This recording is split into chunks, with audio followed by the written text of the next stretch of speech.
시청자 여러분 안녕하십니까. 하루의 뉴스를 정리해드리는 YTN 뉴스라이트입니다. 국회 방탄이 풀리자마자 검찰이 돈봉투 의혹의 윤관석, 이성만 의원에 대해서 구속영장을 다시 청구했습니다. 두 의원의 법정 출두는 불가피해진 거죠. 이재명 대표에 대한 검찰의 추가 영장 시점에도 시선이 모아지는데요. 잠시 뒤 전망해 보겠습니다.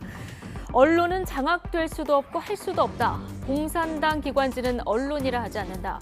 언론 장악 의혹에 대한 이동관 방송통신위원장 후보자의 첫 발언인데요. 야당은 청문회 송곳 검증을 예고했고 여당은 총력 엄호에 들어갔습니다. 이와 함께 정치권 관심 뉴스들 잠시 뒤 나이트 포커스에서 전직 의원 두 분 의견으로 들어보겠습니다. 화요일 뉴스 나이트 오늘의 헤드라인부터 정리드립니다.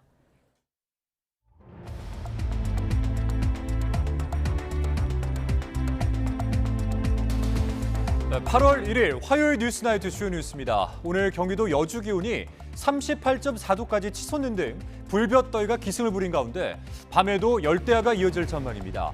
정부는 오후 6시부터 폭염 위기 경보를 최고 단계인 심각 단계로 높이고 안전 점검을 강화합니다.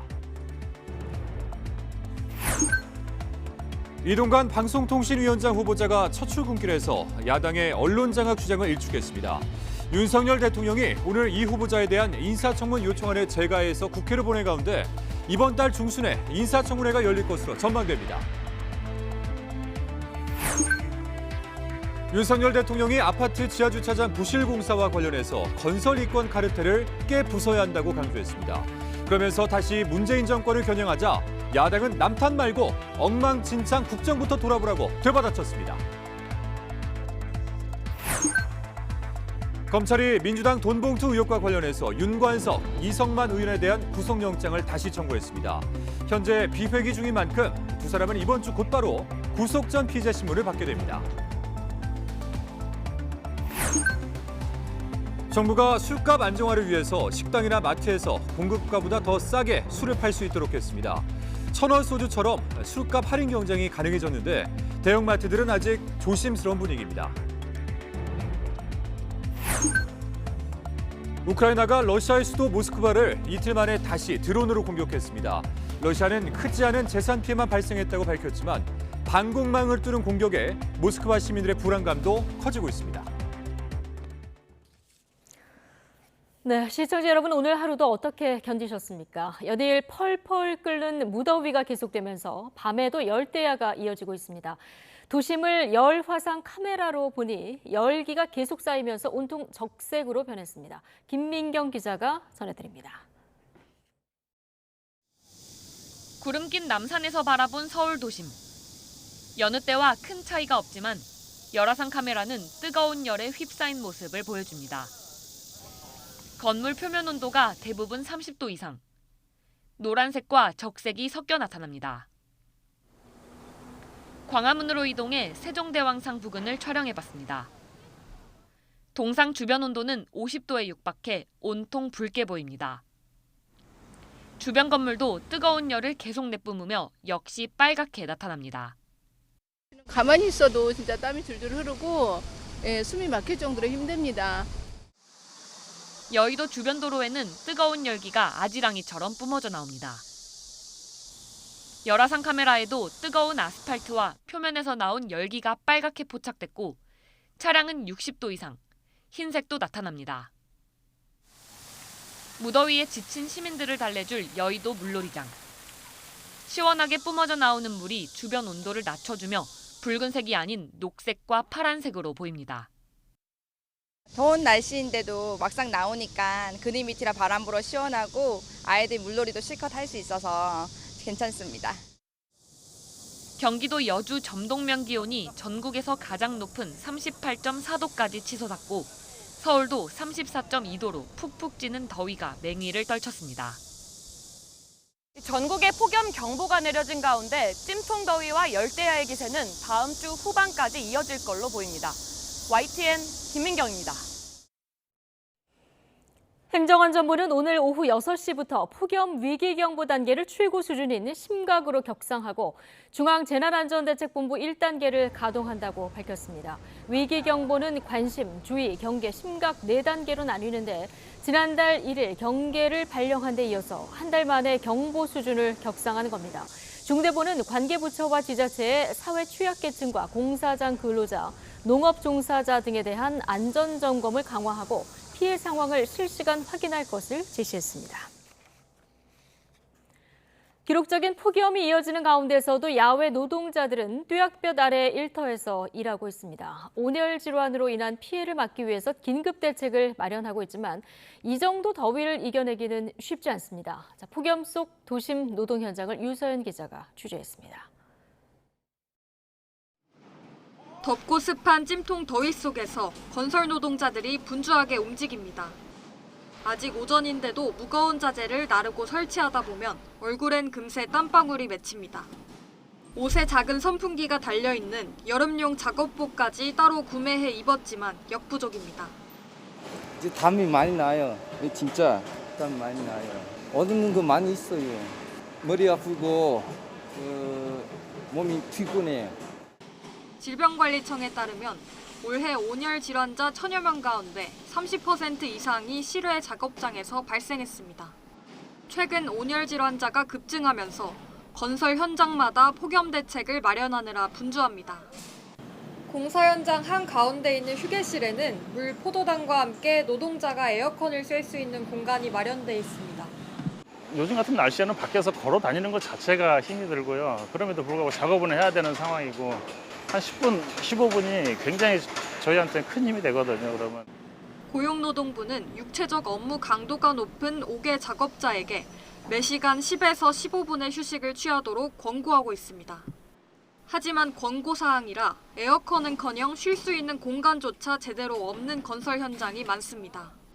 바닥에 잠깐 누워 쉬면서 얼음물 정도로 더위를 달래는 것이 전부입니다. 그늘만 막을 수 있다면 그곳에 어디든 들어가서 저렇게 합판이나 스티로폼 혹은 이제 신문이나 뭐 이런 것들을 깔고 누워서 이제 쉬시는 게 일반적인 모습입니다. 저희가 조사를 해봐도 한 30% 정도밖에는 좀 충분하지 않다라고 말씀들을 하시고요. 땡볕에 일하기 어려운 건 교통경찰관도 마찬가지입니다. 바닥에서 올라오는 아스팔트 열기에 땀이 계속 흘러내립니다. 도로 한가운데에서 일해야 하는 만큼 그늘막 아래에서 잠시 쉬는 것조차 쉽지 않습니다. 아무래도 아스팔트에서 이제 열이 올라오는 것도 있고 차량에 이제 배기가스에서 열이 많이 나오고 있는데 그렇게 덥다고 해서 저희가 또 해야 할 일을 또 안 할 수는 없는 거고 조금씩 참아가면서 하고 있습니다. 이에 경찰청도 폭염 특보별로 상황을 나눠 불가피한 경우를 제외하고 야외 고정근무를 자제하는 근무 지침을 마련했습니다. YTN 유서연입니다. 쿠팡 물류센터 노동자들은 폭염 속 휴게 시간 보장을 촉구하면서 오늘 하루 총파업에 들어갔습니다. 민주노총 공공운수노조 쿠팡 물류센터 지회는 노조 설립 이후 처음으로 파업에 돌입했습니다. 노조 측은 고용노동부의 휴식 권고가 현장에서는 지켜지지 않고 있다고 비판했습니다. 이에 대해서 쿠팡 측은 주기적으로 온도와 습도를 측정해 법정 휴게 시간 말고도 추가로 휴게 시간을 부여하고 냉방 장치를 운영하는 등 온열 질환 예방에 나서고 있다고 반박했습니다. 오늘 파업에는 물류센터 노동자 3명이 참가해 업무 차질은 거의 빚어지지 않은 것으로 파악됐습니다. 계속되는 폭염에 사상자가 속출하자 야당은 폭염 속 노동자 휴식권을 보장하는 법안을 서둘러 처리하자고 여당에 제안했습니다. 여당은 일단 정부의 행정조치가 우선이라는 입장을 냈는데 뒷북 폭염 대책을 놓고도 신경전을 벌이는 모양새죠. 박기환 기자가 전해드립니다. 더불어민주당 원내 지도부는 이른 아침 물류센터를 방문해 택배 노동자의 작업 환경을 점검했습니다. 지난달 30대 노동자가 대형마트 쇼핑카트를 정리하다 숨지는 등 폭염 속 노동자 사고가 속출하자 대응책 마련에 나선 겁니다. 더위가 오기 전에 처리를 했어야 되는데 아직 처리를 못해서 제가 이 작업하시는 분들, 노동자분들께 대단히 송구하다는 말씀을 드리고요. 8월 중에 그 법을 처리할 수 있도록 저희들이 최선의 노력을 다하겠습니다. 폭염과 한파 시 지자체장이 작업 중지 명령을 내리고 사업장이 이를 어길 경우 과태료를 부과하는 법안이 환노위 소위원회에 길게는 3년 넘게 계류돼 있는데 이달한 국회 처리를 언급한 겁니다. 국민의힘은 폭염 대책의 필요성은 인정했지만 당장 처리하자는 야당의 제안에는 선을 그었습니다. 입법과 시행까지 시간이 소요되는 만큼 실효성을 고려할 때 정부의 행정 조치가 우선이라는 겁니다. 법 개정으로 당장 신속히 조치할 수 있는 상황이 없기 때문에 우선은 정부의 행정적인 조치를 우선적으로 검토하겠습니다. 여야 협의가 필요한 상황인데 지도부 휴가가 끝나는 이달 중순에야 논의가 속도를 낼 수 있을 것으로 보입니다. 8월 국회도 오는 16일부터 소집된 상태로 재난 대응에 대한 국회의 뒷북 대응이 반복되고 있다는 비판도 나옵니다. 수해 예방과 복구 관련 법안들이 이미 지난해부터 줄줄이 국회에 제출됐지만 서울 양평고속도로와 후쿠시마 오염수 공방 등 여야의 정쟁에 묻히면서 수마가 전국을 핥히고 난 뒤에야 여야 논의가 본격화했습니다. 도시하천 유역 침수 피해 방지 대책법 지금 법사위에 올라가 있죠. 그 법이 8월 중에 처리가 가능할 것 같고요. 국민의힘에서 제안한 법안과 같이 논의를 해서 결과를 잘 낼 수 있다고 생각이 듭니다. 폭염 한복판에 서자 또다시 뒷북 대책을 강구하겠다는 정치권. 그마저도 입장 차를 좁히지 못하고 있는 상황에서 언제쯤 민생을 위한 입법에 때맞춰 시동이 걸릴지 지켜볼 일입니다. YTN 박견입니다. 지하주차장에 보강 철근이 빠진 전국 아파트 단지의 명단이 공개되면서 이 파장이 커지고 있습니다.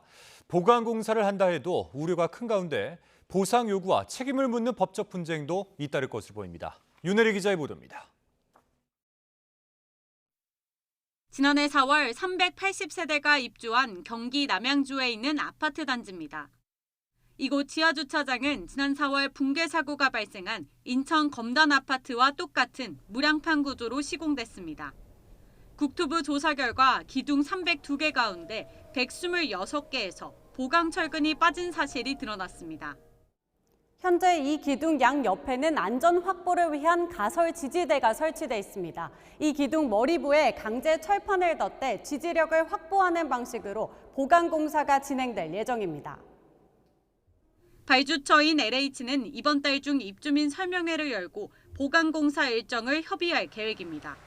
하지만 일부 주민들은 여전히 불안을 호소합니다. 기둥이 잘못됐다는데 불안하지, 무너질까 봐. 한마디로 그런 일이 많잖아요. 지금 계획대로 잘 그게 핸들을 해야 되는데 그게 막 너무 어이가 없어. 실거주 의무가 풀리는 내년 집값에도 영향을 미칠 텐데 손실보상을 요구해야 하는 것 아니냐는 목소리도 나옵니다. LH는 입주민들의 의견을 적극적으로 수렴할 예정이라고 밝혔습니다. 다만 설계가 아닌 시공 문제인 만큼 보상 방안에 대해선 시공사와 협의가 필요하다고 설명했습니다. 이처럼 국토부가 공개한 철근 누락 아파트 명단 가운데 입주를 이미 마쳤거나 입주 중인 단지는 모두 9곳입니다. 지붕을 버틸 수 있는 하중 계산을 빠뜨리거나 아예 다른 도면으로 엉터리 시공을 한 경우가 다반사입니다. 전문가들은 부실 시공 문제가 확인된 만큼 입주민들이 손해배상을 요구할 수 있다고 보고 있습니다. 정치적 고통에 대한 피해 보상을 좀 협상 단계에서 요구할 것으로 생각이 되고, 만약에 양 당사자가 만족할 만한 어떤 결과에 도달되지 않으면 법적인 분쟁까지도 갈 거라고 생각이 들어요. 부실 시공 책임 소재와 보상 비용 부담 주체를 두고 LH와 시공사 간 법적 분쟁이 불가피할 것으로 보입니다. YTN 윤혜리입니다. 네, 정부가 전수조사에 나서기로 한 민간 아파트 단지 중에는 지하 주차장뿐만 아니라 주거동에도 무량판 구조를 채택한 곳이 다수 있는 것으로 파악됐습니다. 지난해 1월이었죠. 붕괴 사고가 발생했던 전라도 광주의 화정동 아이파크 아파트가 바로 무량판 구조였습니다. 이동우 기자입니다. 지난해 1월 공사 중 붕괴 사고가 발생해 7명이 죽거나 다친 광주 화정동 아이파크 아파트. 이 아파트는 주거동에도 수평 기둥인 보호 없이 수직 기둥이 직접 슬래브를 지탱하는 무량판 구조를 사용했습니다. 다만 붕괴 원인은 철근 누락이 아니라 콘크리트 타설 부실이었습니다. 반면 LH 발주 아파트는 지하 주차장에만 무량판 구조를 사용했습니다. 정부는 따라서 국민 불안감을 해소하기 위해 2017년 이후 준공된 전국 민간 아파트 가운데 무량판 구조를 채택한 293개 단지에 대해 전수 조사하기로 했습니다. 이 가운데 105개 단지는 현재 공사가 진행 중이며 188개 단지는 이미 입주를 마쳤습니다. 현재 국토부에서는 전국에 무량판 구조를 적용한 아파트에 대한 현황 파악을 완료하였습니다. 구체적인 안전 점검 계획을 세워서 곧바로 시행하겠습니다. 하지만 전수조사 대상인 민간 아파트는 지하주차장은 물론 주거동에도 무량판 구조를 사용한 곳이 다수 있는 것으로 파악됐습니다. 국토부는 이번 달 중 293개 아파트 단지 점검 일정과 방법에 대해 밝힌 뒤 본격적인 점검에 돌입할 예정입니다. 무량판 구조 민간 아파트에 철근이 얼마나 빠졌고 보강 조치를 어떻게 해야 하는지 등의 결과가 나오기까지는 3개월가량이 걸릴 것으로 보입니다. 점검 결과가 나오면 파장이 상당할 것으로 예상됩니다. 철근 누락 사실이 공개되면 집값이 급락할 것을 우려하는 주민들의 반발이 예상돼 단지명을 상세하게 밝히지 못할 가능성도 있습니다. 건설업계는 이번 전수조사를 통해 부실 공사가 추가로 드러나 치명상을 입지 않을까 우려하며 긴장감을 감추지 못하고 있습니다. YTN 이동호입니다. 철근 누락 등 부실 공사에 대해서 윤석열 대통령은 건설 이권 카르텔이 근본적인 원인이라며 깨 부숴야 한다고 강조했습니다.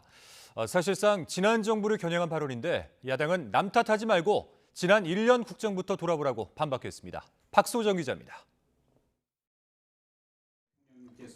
철근 누락이 드러난 LH 발주 아파트 지하 주차장과 관련해 전수조사를 지시한 윤석열 대통령.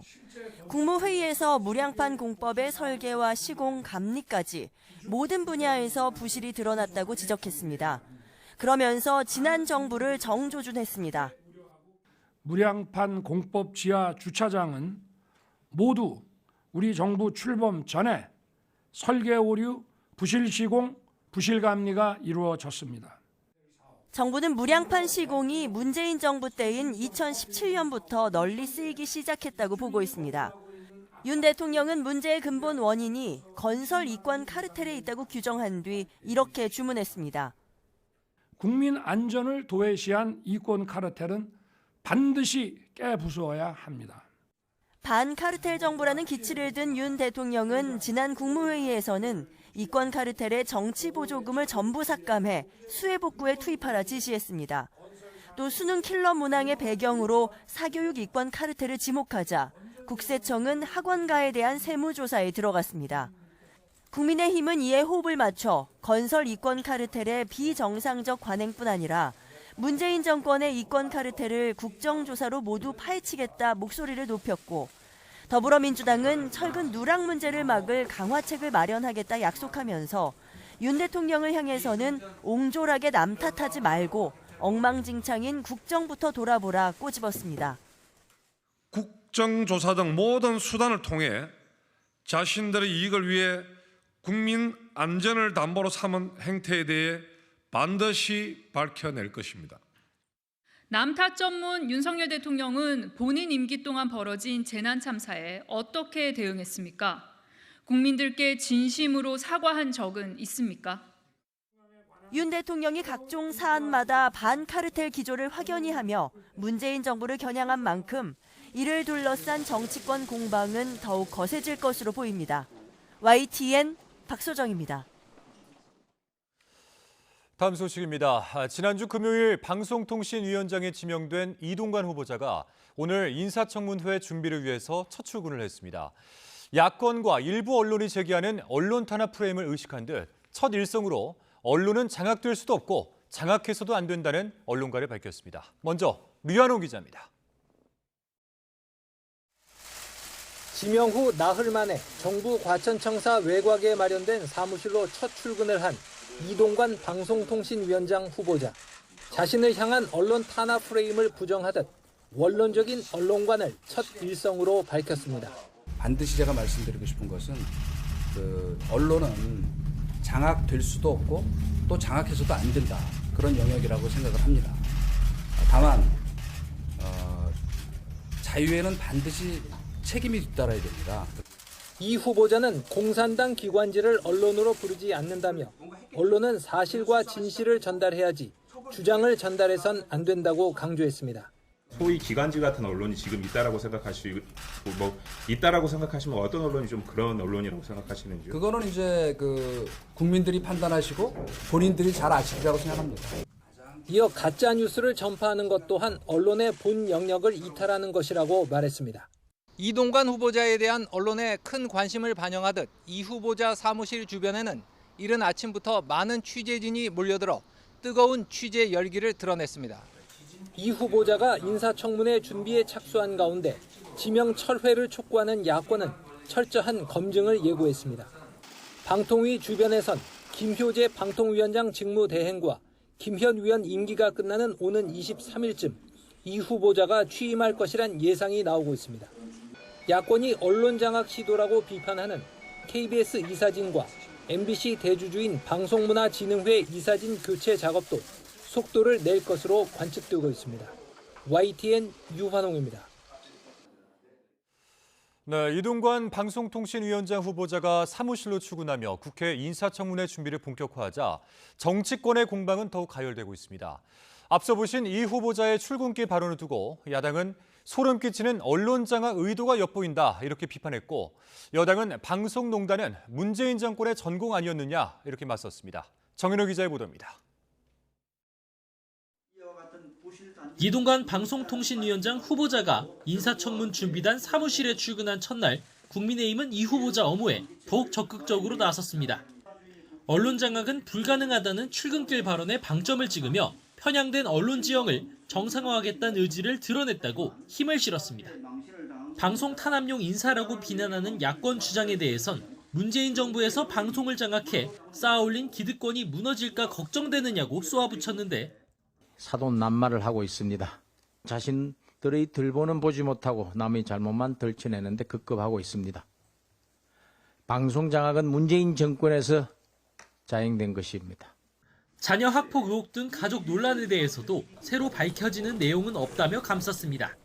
청문회 과정에서 어떤 것이 진실인지 밝혀질 것이라고 보여지고 학폭에 관해서 최근에 계속해서 비판이 이어지고 있지만 예전에 나왔던 내용에 새로운 내용이 없는 것으로 보여지고 반면 민주당은 이 후보자의 뒤틀린 언론관이 소름이 끼칠 정도라며 공세 수위를 더욱 끌어올렸습니다. 특히 공산당 방송은 언론이라고 하지 않는다는 출근길 발언을 두고 정권 입맛과 다르면 공산당 기관지처럼 취급해 탄압하겠다는 것이냐고 비판했습니다. 현 정권에 쏟아지는 불리한 보도를 싸잡아 공산당 기관지 취급까지 했습니다. 오직 윤석열 대통령 입맛에 맞는 보도만 해야 하고 이 후보자는 MB 정권의 언론 고문 기술자라며 과거 행보를 겨냥한 원색적인 비난도 쏟아내며 즉각 사퇴를 요구했는데 사퇴하지 않는다면 인사청문회에서 자녀 학폭과 배우자의 인사청탁 의혹 등을 정조준한 송곳 검증에 나서겠다며 강공을 예고했습니다. 일간에서 청문회를 저희들이 보이콧하겠다는 고려를 하고 있다는 말씀도 나왔는데 전혀 사실이 아니면서 말씀드립니다. 저희들은 철저히 청문회를 통해서 적절하지 않다는 점 말씀드리겠습니다. 이번 달 중순으로 예상되는 이동관 후보자의 국회 인사청문회에선 자녀 학교 폭력 등 의혹에 대한 검증 공방에 더해 전현 정부의 언론 정책을 둘러싼 감정 싸움까지 거셀 전망입니다. YTN 정윤우입니다. 윤석열 대통령이 이동관 방송통신위원장 후보자에 대한 인사청문 요청안을 국회에 송부했습니다. 대통령실 관계자는 오늘 오후 윤 대통령이 이동관 후보자에 대한 인사청문 요청안을 제가해 국회로 보냈다고 밝혔습니다. 요청안이 접수되면 국회는 20일 안에 청문회를 열어야 하는 만큼 이 후보자에 대한 인사청문회는 8월 중순 임시국회가 시작된 직후에 열릴 것으로 보입니다.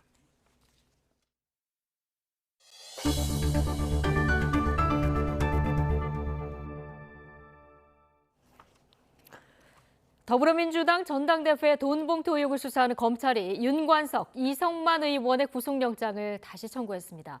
체포동의안이 국회에서 부결된 지 50여일 만인데 지금이 국회 비회기 기간인 만큼 두 의원은 체포동의안 표결 절차 없이 오는 4일 곧바로 법원에서 영장 심사를 받게 됩니다.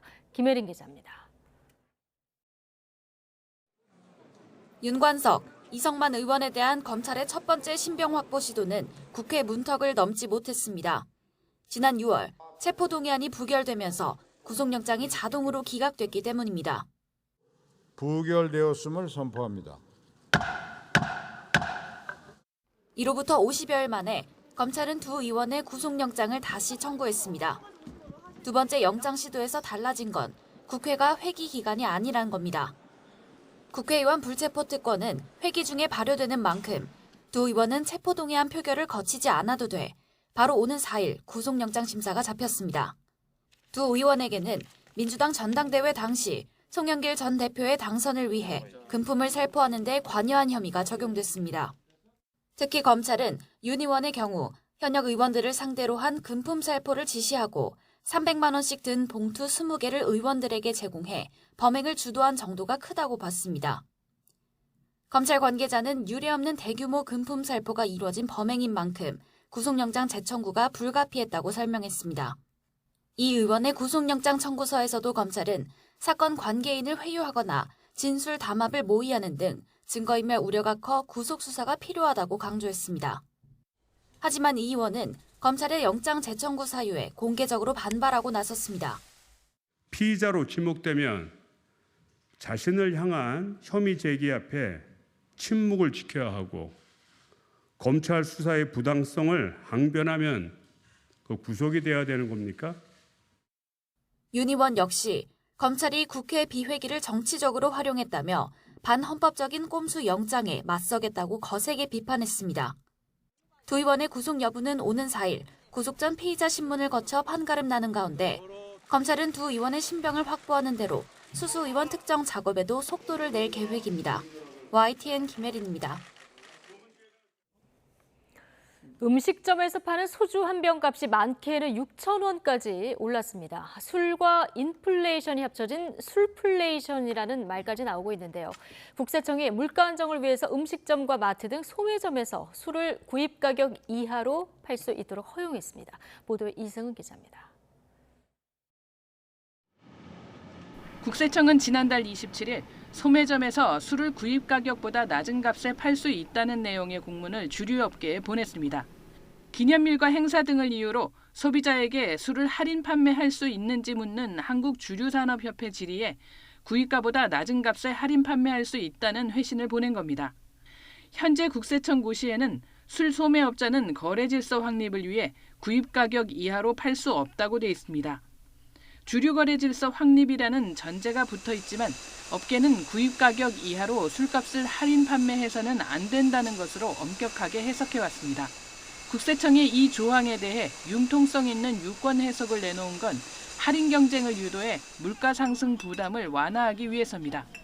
다만 거래처의 비용을 전가하는 등 건전한 거래 질서를 해치는 건 안 된다는 단서를 달았습니다. 앞서 지난 3월 정부는 내수 활성화 대책으로 주류시장 가격 경쟁을 활성화해 소비자가 체감할 수 있는 할인 확대를 유도하겠다고 밝혔습니다. 구입가 밑으로 할인 판매가 가능하게 되면 예를 들어 소주 한 병을 1,500원 안팎에 들여오는 음식점, 1,100원 정도에 공급받는 대형마트가 값을 그 이하로 내리는 것도 가능해집니다. 대형마트들은 술값 대폭 할인에 법적 문제가 없는지 거듭 법률 자문을 받은 뒤 문제가 없다면 다양한 행사를 기획할 수 있다며 아직은 조심스러운 입장입니다. 이번 조치는 물가 안정을 위해서지만 지난해 국내 술 소비량이 8년 만에 반등한 상황에서 술 소비를 부추길 우려도 있습니다. YTN 이승은입니다. 지난달 2차 전지주에 투자가 몰리면서 유가증권 시장과 코스닥 시장 공매도 거래 금액이 역대 최대를 기록했습니다. 오늘 코스콤 집계를 보면 지난달 유가증권 시장과 코스닥 시장의 공매도 거래 금액은 22조 8,700억 원으로 관련 데이터를 제공하기 시작한 이래 최대를 기록했습니다. 이는 지난 4월 기록한 직전 최대치인 19조 2천억 원을 석 달 만에 갈아치운 겁니다. 교권 추락 실태가 속속 드러나며 사회적 우려가 커진 가운데 그간 교권 침해 사례에 대해서 소극적으로 일관해오던 교육청들이 대응에 나서기 시작했습니다. 경기교육청이 웹툰 작가 주호민 씨가 아동학대 혐의로 신고해 직위 해제됐던 특수교육 교사를 복직시켰고 교육청별 교권보호 대책도 쏟아지고 있습니다. 김연아 기자입니다. 웹툰 작가 주호민 씨가 아동학대 혐의로 고발해 직위 해제됐던 특수교사가 11개월 만에 학교로 돌아왔습니다. 임태희 경기교육감은 규명 단계의 사건에 직위 해제 조치는 과하다며 경기도 특수교육 시스템 전체를 흔들 수 있어 복직 조치했다고 밝혔습니다. 또 앞으로는 기관 차원에서 대응하겠다고도 강조했습니다. 교육당국은 그동안 교육공무원법을 근거로 아동학대 신고가 접수되면 무조건 직위 해제 조치부터 했는데 악성 민원과 무차별적인 아동학대 신고 실태가 드러나면서 입장을 바꾸는 곳이 나온 겁니다. 심리적인 타격도 크고요. 그리고 직위 해제가 된 동안은 월급을 다 받지 못해요. 그러면 이제 경제적인 손실도 크고 그게 이제 무죄라고 판명 나기까지 1년, 2년까지도 시간이 걸리는데 그동안 교사는 범죄자 취급을 당하고 있는 거니까. 서울시 교육청도 교권보호 정책 연구 결과에 따라 법률 자문과 소송비 지원 방안 등을 곧 발표합니다. 분쟁 예방을 위해 교권보호위와 별도로 학교 분쟁 조정위원회를 설치하는 것도 유력 검토하고 있습니다. 최근에 학교 쪽에서 이제 법화, 사법화에 대한 우려가 많습니다. 갈등을 화해적으로 해결하는 역량, 그리고 그것을 촉진하는 제도들을 또 만들어야 되는 점이 있지 않나 싶습니다. 세종시 교육청은 교육활동 침해 발생 시 즉각 법률 자문을 지원하는 학교 변호사 제도를 전국 최초로 시범 운영하고 부산교육청은 앞으로 교육활동 침해가 발생하면 학교가 즉시 교육청에 보고하고 반드시 교권보호위를 열기로 결정했습니다. 인천교육청은 교직원이 전화번호 노출 없이 학부모와 소통할 수 있는 휴대폰 문자 서비스를 도입했고 강원교육청은 악성 민원 대응 TF를 꾸리는 등 이제까지 교권 보호에 뒷짐지고 있던 각 교육청이 앞다퉈 교권 보호 조치에 나서고 있습니다. YTN 김현아입니다. 한국교원단체 총연합회는 주호민 씨 자녀를 학대한 혐의로 재판에 넘겨졌던 특수교사를 위한 탄원서를 수원지방법원에 제출했습니다. 교청은 20년 넘게 특수교육에 헌신해왔던 교사가 성희롱한 남학생을 바로잡으려 한 건데 아동학대 신고를 당했다면서 교육 목적에서 이루어진 행위인지 살펴달라고 호소했습니다. 또한 주 작가 부부가 자녀에게 녹음기를 들려 학교에 보낸 것에 대해서는 수업과 대화 내용을 몰래 녹취한 게 증거로 채택돼 합법으로 인정되는 건 아닐지 우려된다며 엄격한 사법 판단을 내려달라고 덧붙였습니다. 네, 오늘 오전 10시 반쯤 강원도 강릉항 인근 해상에서 상어가 레저보트 낚싯줄을 끊고 사라졌다는 신고가 접수됐습니다. 해경은 신고자가 촬영한 상어 영상을 전문가에게 문의한 결과 청세리 상어로 확인됐다고 밝혔습니다. 청세리 상어는 보트나 사람을 공격하기도 하는 것으로 알려졌는데 해경은 연안구조정과 경비함정을 동원해 순찰을 강화할 방침입니다. 서울 봉천동에서 고급 외제차가 기계식 주차타워 입구를 가로막는 일이 있었습니다. 차주는 연락처도 남기지 않고 사라졌다가 꼬박 하루 만에 나타났는데요. 강제로 차를 옮길 수 없던 주민들은 길가에 차를 댔다가 과태료까지 물어야 했습니다. 임예진 기자입니다.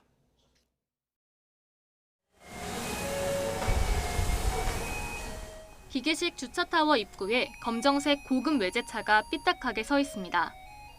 전날 밤 차를 세워둔 주인은 연락처 하나 남기지 않고 종적을 감췄습니다. 다른 차를 대는 것도 주차해둔 차를 빼는 것도 불가능합니다.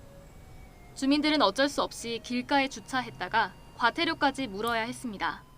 집 앞에 대놨다가 과태료 부과 딱지받고 사시던 분들이랑 일부러 막아놓자 이렇게 얘기를 했었는데 오늘 아침까지도 안 빼셔가지고 그분들이 먼저 빠지셨어요.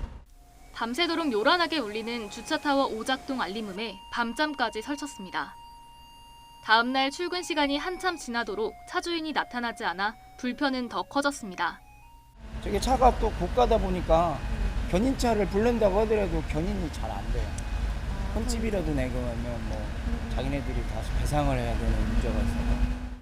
경찰에 도움의 손길을 요청했지만 돌아온 건 방법이 없다는 답변뿐이었습니다. 사유지라 강제 견인도 할 수 없는 데다 불법 행위가 아니라 차주인이 누군지 조회할 수 없다는 겁니다. 고급 외제차 차주는 꼬박 하루가 다 돼서야 뒤늦게 모습을 나타냈습니다. 불편을 끼쳐 죄송하다면서도 주차가 잘 된 것으로 생각했다며 구체적인 언급을 피했습니다. 아니, 당연히 입고 누르고 알아서 지난달 인천의 상가지하 주차장 차량 알박기 논란을 비롯해 최근 주차 문제로 비슷한 민원이 잇따르고 있어 제도적 뒷받침이 필요하다는 지적이 나옵니다. 민법이든 형법이든 정당 방위 규정 두고 있고 이 규정에 따라서 강제 처리할 수 있고 또 이런 부분에 대해서 경찰에서 소극적으로 대하는 부분에 대해서는 근거 규정을 좀 명확하게 만들 필요성도 있어 보입니다. 앞서 국민권익위원회는 지난해 9월 사유지 주차 갈등 해결을 위해 견인이나 과태료 등 근거를 마련해야 한다고 국토교통부에 권고하기도 했습니다. YTN 임혜진입니다. 러시아 수도 모스크바가 이틀 만에 또다시 드론 공격을 받았습니다. 우크라이나 대통령이 러시아 본토에 대한 공격 의지를 밝힌 뒤 이를 실천하고 있는 것으로 보입니다. 김진호 기자의 보도입니다.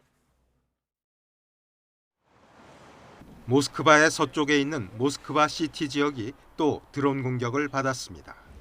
20층에서부터 100층이 넘는 현대식 고층 건물들이 밀집해 있는 곳입니다. Только вот идем и, короче, сразу взрыв такой. Мы сразу как побежали, там уже осколки, уже дым сразу наверх пошел. И уже как бы начали побежать уже служба безопасности. Вот так, и осколки были очень большие. 지난달 30일에도 이 지역에 드론 공격이 있었는데 이틀 만에 다시 공격을 받은 것입니다. 당시 볼로디미르 젤렌스키 우크라이나 대통령이 러시아 본토에 대한 공격 의지를 밝힌 뒤 이를 실행에 옮기고 있는 것으로 보입니다. 전쟁을 다른 나라 얘기로만 여겨온 평범한 러시아인들에게 충격을 주는데 목적이 있는 것으로 해석됩니다. 러시아는 우크라이나가 반격에서 성과를 못 내자 테러에 나선 것이라며 서방과 싸잡아 비난했습니다. На фоне неудачного так называемого контрнаступления киевский режим при поддержке западных спонсоров сосредоточился на проведении террористических атак на гражданскую инфраструктуру. 러시아 당국은 이들 공격으로 인한 인명 피해는 없으며 대부분 크지 않은 재산 피해만 발생했다고 강조했습니다. 하지만 방공망을 뚫고 적중되는 드론이 계속 나오고 있어 모스크바 시민들의 불안감도 커지고 있습니다. 뉴욕타임스는 이와 관련해 우크라이나가 러시아 본토를 타격할 수 있는 장거리 드론을 날리는 노력을 강화하고 있다고 전했습니다. 그러면서 지난 5월 2일 대통령 관저가 있는 크렘린궁 상공에서 무인기가 폭발한 사건 이후 모스크바에서만 최소 6차례의 드론 공격이 있었다고 소개했습니다. YTN 김진호입니다.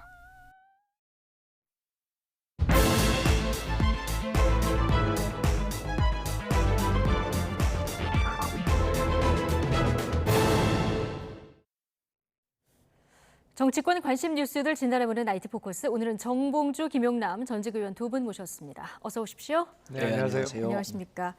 지난주에 방송통신위원장에 지명된 이동관 후보자가 인사청문회 준비를 위해서 사무실로 첫 출근을 했습니다.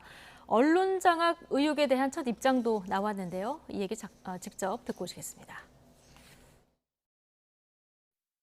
제가 말씀드리고 싶은 것은 언론은 장악될 수도 없고 또 장악해서도 안 된다. 그런 영역이라고 생각을 합니다. 다만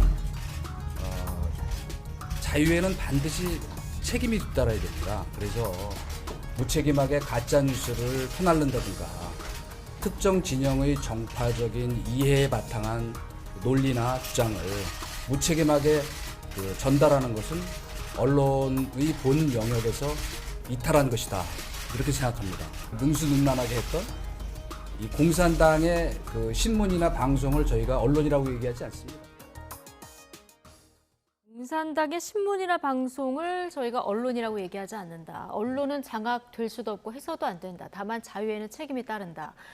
자, 오늘 방송통신위원장 후보자인 만큼 언론의 관심이 굉장히 컸기 때문에 이른 아침부터 취재진이 굉장히 많이 몰렸는데요. 오늘 어떻게 보면 언론 장악 의혹에 대한 첫 입장이 나온 거예요. 전체적인 발언 어떻게 들으셨습니까? 원론적인 발언이 아니었나 싶습니다. 그러니까 언론 장악은 지금 현실적으로 윤석열 정부가 언론을 장악한다는 것은 불가능해 보입니다. 일단은 기존에 지금 언론 노조에 의해서 경영되고 있다고도 표현될 수 있는 언론사들이 너무 많고 거기에 참여하고 있는 구성원의 숫자가 많기 때문에 뭐 그거는 아주 원론적인 이야기를 한 것으로 보이고 언론의 자유에 따른 책임 이야기도 역시 그런 식의 해석이 가능할 것 같습니다. 다만 이제 공산당의 어떤 네. 기관, 방송 뭐 이거는 제가 보기에는 후보자의 입장에서 할 수 있는 얘기 중에는 조금 발언 강도가 강한 것이 아니었나 뭐 이런 생각은 좀 듭니다. 예. 원론적인 이야기지만 공산당의 신문이나 방송을 언론이라고 부르지 않는다. 이 발언은 좀 강했다 이렇게 얘기를 해주셨는데 자, 이거 관련해서 좀 질문을 드릴게요. 자, 이 얘기를 하니까 바로 기관지 같은 언론이 있다고 보는 거냐 기자 질문이 있었고요. 여기에 대해서 이동관 후보자가 국민이 판단하시고 본인들이 잘 알 것이다 이렇게 대답을 했는데 자, 정봉주 의원님 오늘 얘기 어떻게 들으셨습니까?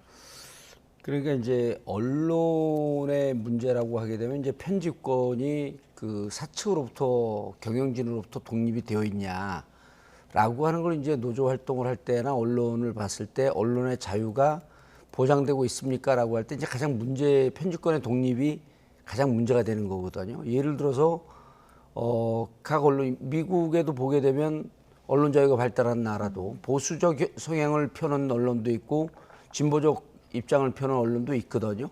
그 입장이 문제가 되진 않습니다. 그리고 구성원들이 언론의 자유와 언론 논조를 어느 방향으로 잡느냐도 또 문제 삼을 수 없어요. 그런데 이제 오늘 대체로 원론적인 얘기인 듯이 얘기했지만 대한민국의 언론을 공산당 기관지라고 인식하는 듯한 인식이 문제라고 하는 게 드러난 거죠. 네.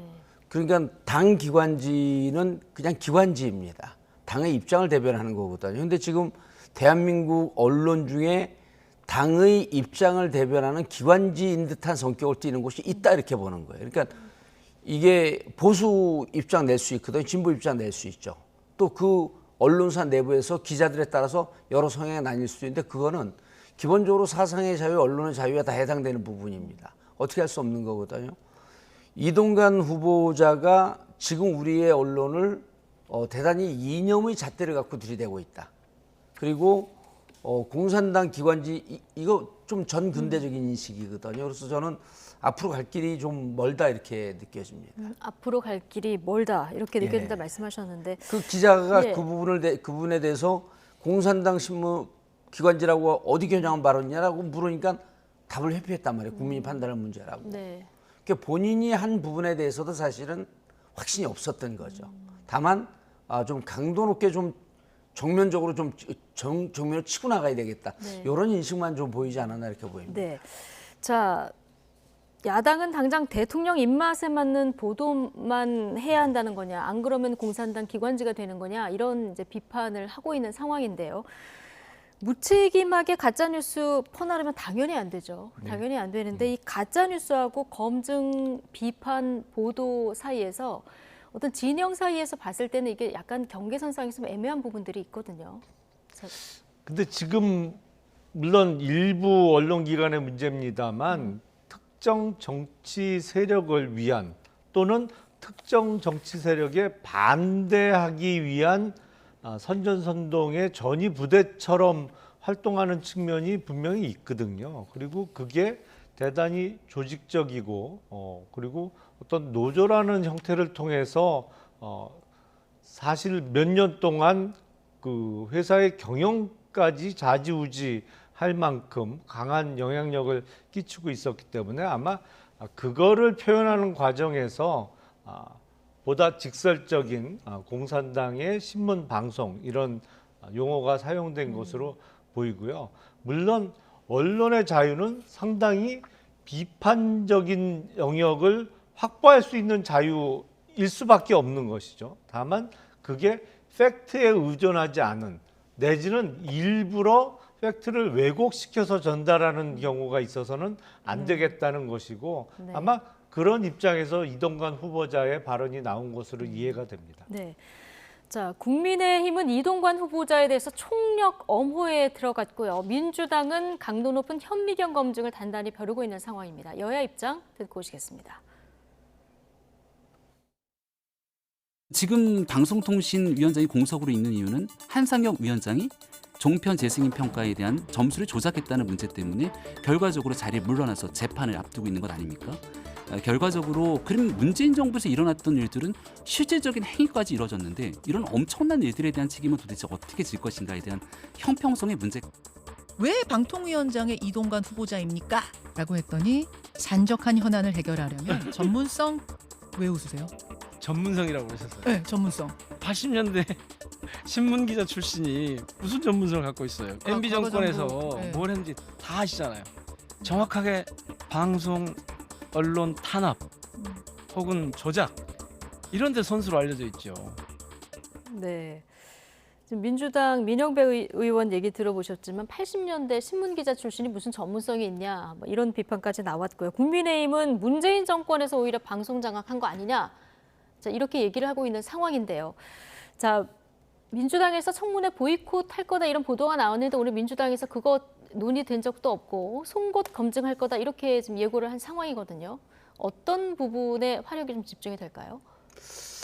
일단 지금 이제 그 언론 총수의 지위를 갖고 있기 때문에 과거의 MB 정부 시절에 언론 장악하고 언론을 옥죄했다라고 하는 것은 국민 모두가 알고 있는 사실 아닙니까? 그런데 이제 재밌는 게 그게 이제 드러난 것이 2017년에 국정원 적폐청산 태스크포스에서 요 내용을 밝힙니다.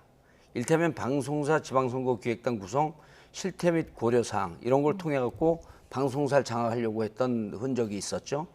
KBS 조직 개편 이후 인적 쇄신 추진 방안 등 국가정보원에서 언론 장악을 하기 위한 문서를 만들었는데 MB 시절에 그때 당시에 언론 황태자라고 하는 이동관 대변인 혹은 언론 특보가 있었단 말이에요. 네. 근데 묘하게도 2017년에 이런 게 밝혀졌는데 당시 중앙지검장이었던 윤석열 지검장이 실질적으로 심각한 문제가 있다라고 했는데 이 부분에 대해서는 처벌을 받지 않습니다. 이때 겨냥됐던 게 이동관 그 수석이었거든요. 그래서 실질적으로 MB 시절에 이렇게 언론 장악의 경력이 있었는데 처벌도 받지 않았고, 그리고 지금 방송통신위원회라고 하는 게 이렇게 되어 있잖아요. 협의적 행정기관이란 말이에요. 그러면은 그 특징을 항상 세 가지로 얘기하는데 중립성, 독립성, 객관성인데 인수위에 고문을 했었고 대통령이 언론 특보를 했던 사람이 과연 중립성, 객관성, 독립성을 갖고 대한민국 언론을 그 관장하는 총수로 갈 수 있냐, 이런 부분이 일단 기본적인 정신에서부터 문제를 좀 따져봐야 되겠죠. 그리고 과거에 5년 동안 MB 시절에 있었으면서 어떻게 언론 장악을 했었는지에 대한 사례가 이제 그 너무 방대하거든요. 그리고 이제 말씀드렸던 그런 문제뿐만 아니라 본인 자녀에 대한 그 학폭 문제 이런 것까지 해서, 그러니까 일단 개인적 도덕성 문제, 그다음에 언론 장악을 했던 과거의 전력 문제 이런 거를 다 따져서 야당은 사실은 어찌 보면 힘이 없는 것 같지만 사실은 여론과 함께 여론 정치를 할 수밖에 없는 입장이거든요. 네. 국민들에게 알리는 일에 주력을 해야 되기 때문에 청문회 보이콧은 애당초 나오지 않았던 얘기죠. 네. 청문회를 통해서 지금 많은 국민들이 이 방송을 보는 분들도 잘 알고 계시는 것 같지만 내용이 방대해요. 그래서 어떻게 대한민국의 언론에 재갈을 물리려고 했든지 이런 얘기를 좀 알리고 윤석열 정부가 이 언론을 통해서 무엇을 하고자 하는 것인가라고 하는 것을 국민들에게 알릴 필요가 있다, 이렇게 생각을 합니다. 네. 국민의힘은 국민의힘대로 또 오늘 일종의 원포인트 사보임까지 하면서 소관 상임위원회 위원도 교체를 한 상황인데요. 그 여러 가지 의혹 가운데서 지금 국정원의 그 언론 사찰 문건이 있었고 이거를 청와대 요청으로 작성했다. 자, 이게 이제 문건에 표시됐기 때문에 아마 야당에서는 좀 전에 언급을 하셨지만 이 부분에 좀 화력이 집중되지 않을까 싶은데 어떻게 보십니까? 글쎄요. 근데 그 부분에 대해서는 예. 이미 사법적 판단이 내려진 것이고 오래전에 그게 정말로 법률적으로 문제가 있었다고 하면 그 섰을 펄었던 문재인 정부 초기에 2, 3년 동안 적폐청산의 대상으로 지목이 됐겠죠. 그래서 사법 처리가 이루어졌을 것입니다. 근데 이걸 갖고 이동관 후보자에 대한 낙마 사유로 주장을 한다면 네. 아마 흘러간 옛 노래를 다시 부르는 것이 아닐까 예. 싶고요. 이동관 후보자가 오늘 저렇게 정면 돌파의 어떤 자세를 보이는 것은 어떤 법적인 부분에서 내가 문제가 없다. 이런 자신감입니까? 뭐 그런 자신감으로 볼 수도 있어 보입니다. 네. 제가 이 방송을 시작하면서 공산당 기관지 내지는 뭐 공산당의 신문 방송 용어 선택은 조금 후보자로서는 강했다라는 말씀을 드렸는데 그런 강한 어휘의 선택이 일종의 자신감의 표현 아닌가 이렇게 보이기도 하고요. 네. 더불어민주당의 행태를 가리켜서 그전에는 내로남불이라는 얘기를 많이 썼습니다만 그게 너무 자주 사용되다 보니까 요새는 식상해서 사돈낱말이라는 말을 가끔 사용합니다. 그런데 문재인 정부 시작해서 KBS 사장, MBC 사장 임기가 남아있는 사람 어떻게 교체했는지 또 그리고 KBS 이사와 관련해서 그 교체를 하기 위해서 뭐 감사를 벌이고 2,500원짜리 김밥 한 줄 사 먹은 걸 사유로 징계를 하고 뭐 이랬던 거 아직도 우리 기억 속에 생생하지 않습니까? 그래서 누가 방송 내지는 언론 장악을 했고 시도했는지는 국민들께서 잘 알고 계시리라 생각이 됩니다. 네. 만약에 청문위원으로 예. 질문 하나를 딱 할 수 있다고 하면 정봉주 의원님은 어떤 질문을 하시겠습니까? 저는 이제 지금 아까도 말씀드렸듯이 언론 장악했던 그 역사적 흔적이 있거든요. 그리고 그 자료가 많습니다. 그래서 실질적으로 언론을 정권의 입맛에 맞는 언론으로 길들이려고 했던 그 부분에 대해서 질문하는 게 맞을 것 같고요. 그리고 이제 저는 이제 국힘의 논리가 정말 좀 답답할 때가 있는데 문재인 정권에서 윤석열 대통령도 지금도 이제 문재인 정부 탓을 하거든요. 그거 옳은 비유가 아니에요. 잘했으나 못했으나 문재인 정부는 어쨌든 5년 만에 촛불로 탄생한 정부인데 5년 만에 정권을 잃었습니다. 네. 그러면 문재인 정부 때 어떤 이유 때문에 정권을 뺏겼는지 여러 가지 이유가 있겠죠. 만약에 문재인 정부 때 정권 언론 장악을 했다라고 지금 주장했기 때문에 그러면 이렇게 들리거든요. 야, 문재인 정부 때도 언론 장악을 했기 때문에 우리도 할게. 이거는 올바른 논리가 아닌 거죠. 만약에 문재인 정부 때 언론 장악을 했다고 한다면 비판할 수 있지만 지금 정권은 그 이후로 그거에 대한 일정 정도 부정적인 영향으로 탄생된 정부이기 때문에 우리는 그렇게 하면 안 되는 겁니다. 그런데 모든 논리가 문재인 정부 때 했는데 왜 우리는 하면 안 되냐 이렇게 들려요. 아마 방송을 보시는 분들도 그렇게 들릴 건데 저는 그런 부분에 대해서 비판이 있다라고 하게 되면 그건 달게 받아야죠. 그러나 언론 장악은 앞으로도 대한민국이 조금 더 좋은 사회와 조금 더 언론 자유가 보장되는 사회로 가면 그렇게 돼서는 안 된다는 겁니다. 그리고 이미 그러한 전력을 갖고 있었던 우리가 이제 아까 그 선수라는 표현을 쓰지 않습니까? 언론 장악이 최적임자 같아요. 그리고 그 공산당이라고 하는 표현을 썼던 것도 뭔가 그 싱크로율이 높다고 느껴지는 게 윤석열 대통령이 종북 좌파가 망가뜨린 나라라는 표현을 쓰거든요. 그러니까 공산당이라는 표현이 나옵니다. 이런 게 국민들이 보기엔 무척 낯설은 얘기들이죠.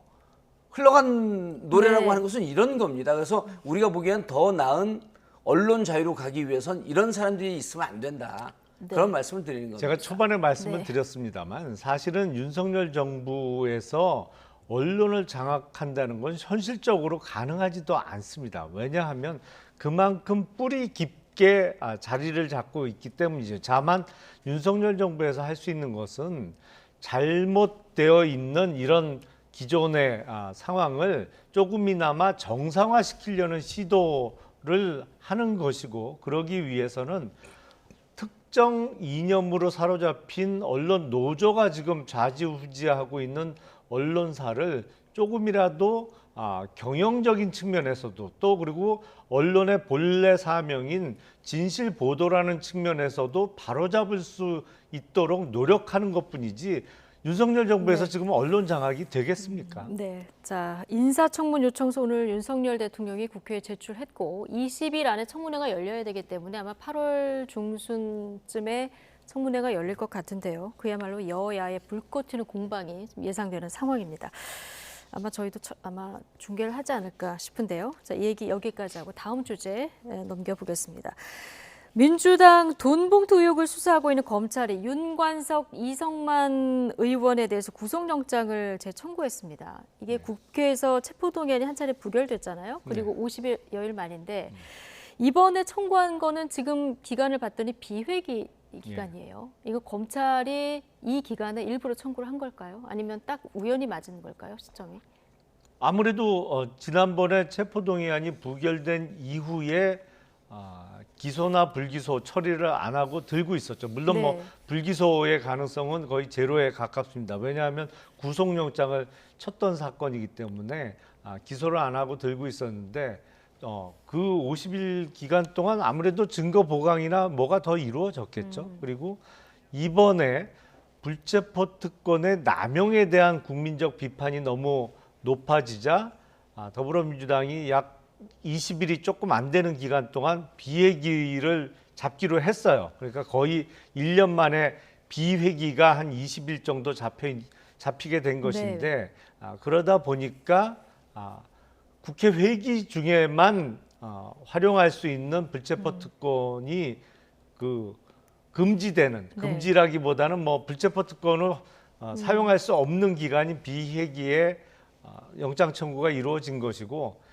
그러면 진정한 사법적 판단을 받아볼 수 있는 기회가 생긴 것이고, 그동안 더불어민주당이 그렇게 주장해 왔던 잘못된 수사, 뭐 정치 수사, 그리고 증거도 없는데 구속영장 청구를 했었다라는 주장에 의하면 법원에 의해서 그 영장 재판의 결과로 나오겠죠. 정말 잘못된 영장 청구라면 법원에서 알아서 기각하지 않겠습니까? 그래서 진정한 사법적 심판을 받아볼 수 있는 기회가 왔다, 이런 생각이 듭니다. 그동안 민주당이 무리한 검찰 수사다 이렇게 주장한 만큼 오히려 진정한 사법적인 판단을 받아볼 기회가 왔다, 이렇게 얘기를 하셨는데요. 자, 어쨌든 이 두 의원은 이제 법원에 가서 영장 심사를 바로 받아야 되는 상황이 됐고, 오늘 두 의원 좀 반발하는 목소리도 나왔는데, 그런데 오늘 김한규 원내대변인 얘기를 들어보면은 일단은 저희 당 의원이 아닌 상황이다, 이렇게 얘기해서 좀 선을 긋는 듯한 분위기도 느껴졌거든요. 자, 당내 분위기는 어떻습니까? 당내 분위기는 모릅니다. 모릅니까? 왜냐하면 의원들하고 이 부분에 대해서 이제 오늘 있었던 일이기 때문에 직접 뭐 통화를 해본 일은 없는데, 저는 지금 동일 사안에 대해서 영장을 청구한 게 제가 이제 뭐 변호사나 이런 쪽의 업무를 보고 있는 것은 아니기 때문에 저게 그건 한 20년 만에 있는 일이라 그래요. 아주 전례가 없는 일이라고 합니다. 근데 이제 지금 김영남 의원은 아마 보강이 됐을 것이다라고 이제 이렇게 추정을 하는데, 저는 이런 건 때문에 검찰이 수사를 하는 게 아니라 정치를 한다라고 하는 비판을 받고 있다. 무슨 말씀이냐면, 저 돈봉투 문제로 민주당을 무척 부패한 정당으로 몰고 저걸 갖고 전국의 플래카드를 수만 건을 걸었습니다. 그러면 자, 돈봉투를 저분들이 뿌렸는지 받았는지 어쨌든 저분들은 이 전당대회에서 주된 행위자가 아니에요. 주된 행위자 누굽니까? 송영길 당대표였었어요. 근데 송영길 당대표는 검찰에 가고 왜 나 소환하지 않냐, 나를 수사해라, 주위에 있는 사람 괴롭히지 말고. 근데 지금도 송영길 대표는 소환하지 않습니다. 만약에 이게 정말 문제가 있다라고 하게 되면 행위의 주도자인, 전 주범이라는 표현을 쓰지 않습니다. 왜냐하면 저는 여기에 범죄적 행위가 있는지 잘 자신이 없기 때문에 주도한 행위자인 송영길 대표를 부르는 게 맞죠. 그리고 그 다음에 이상만, 뭐 윤관석 의원들을 부르는 게 맞습니다. 근데 이분들을 부르고 이분들이 기각이 됐는데 또 하는데, 그러니까 비회기 중에 한 거는 저는 왜 정치라고 보냐면, 국민들에게 민주당은 부도덕한 집단이다라고 하는 이미지를 더 씌우기 위해서 또 영장을 청구한 것 아닌가. 그렇다고 한다면 정말 이거를 문제가 있어서 발본색원을 하고 싶다라고 하게 되면 송영길 대표를 부르는 게 맞습니다. 또 하나는요, 6천만 원이라 그랬거든요. 그리고 그 한동훈 개별 수사에 관여하고 있는 거로 저는 보이는데, 한동훈 장관이 국회에서 뭐라 그랬냐면요, 여기 있는 20명이라 그랬어요. 왜냐하면 300만 원씩 줬다고 하니까 6천만 원을 300만 원 나오니까 20명이 나오는 겁니다. 이게 수사입니까? 정치라고 있는 거죠. 그래서 제가 보기에는 이분들이 영장을 청구해서 법의 심판을 받고 이걸 따져보는 것은 피할 수 없는 일이에요. 저는 예. 한다는 거예요. 다만 이렇게 가는 과정에 있어서 국민들이 진실을 좀 제대로 봤으면 하는 생각입니다. 네. 영장이 발부되든 기각되든 뭐 검찰이든 민주당이든 한쪽은 좀 타격을 받을 수밖에 없는 이런 상황이 된 건데요. 지금 말씀하신 그 궁금한데 송영길 전 대표는 왜 아직 소환을 안 하는 그건 좀 겁니까? 설명을 드리겠습니다. 네. 원래 수사는 이게 지금 전당대회 돈봉투 사건이 한두 사람에 의해서 이루어진 범행이 아니잖아요. 이게 돈을 만들어서 전달한 사람도 있고 그 중간에 뭐 이정근 부총장도 있습니다만 네. 윤관석, 이성만 의원은 이거를 전달받아서 이제 소위 뿌린 역할을 했다고 지금 혐의를 받고 있는 것이고 이렇게 여러 사람이 관여된 조직적으로 이루어진 범행에 있어서는 그 조직적으로 이루어진 행위의 최고 정점에 있는 사람을 가장 나중에 부르는 게 맞습니다. 그러니까 우리가 조직범죄 수사할 때 소위 우두머리라는 사람이 있다면 그 사람이 제일 마지막에 소환을 당하는 것이죠. 왜냐하면 밑에서 진술도 확보해야 되고 또 중간에 있는 사람을 일종의 뭐 구속이라든지 아니면 어떤 사법적 절차를 통해서 맨 위에 정점에까지 올라가는 과정과 행위에 있어서의 네. 진술을 확보한 이후에 마지막에 부르는 것이거든요. 그러니까 조직 범죄에 있어서 최고 정점에 있는 사람을 제일 먼저 부르는 것은 좀 오해가 있으신 것 같습니다. 네. 그렇기 때문에 나중에 송영길 전 대표에 대한 소환이 마지막으로 이루어지는 것이 원래 수사의 전공법입니다. 그러니까 이제 그 김영남 의원이 저렇게 말씀하시는 거는 당에서 전당대회 과정을 치러보지 않은 경험이에요. 뭐냐면 이거를 당에서 전당대회를 수차례 치러본 사람들은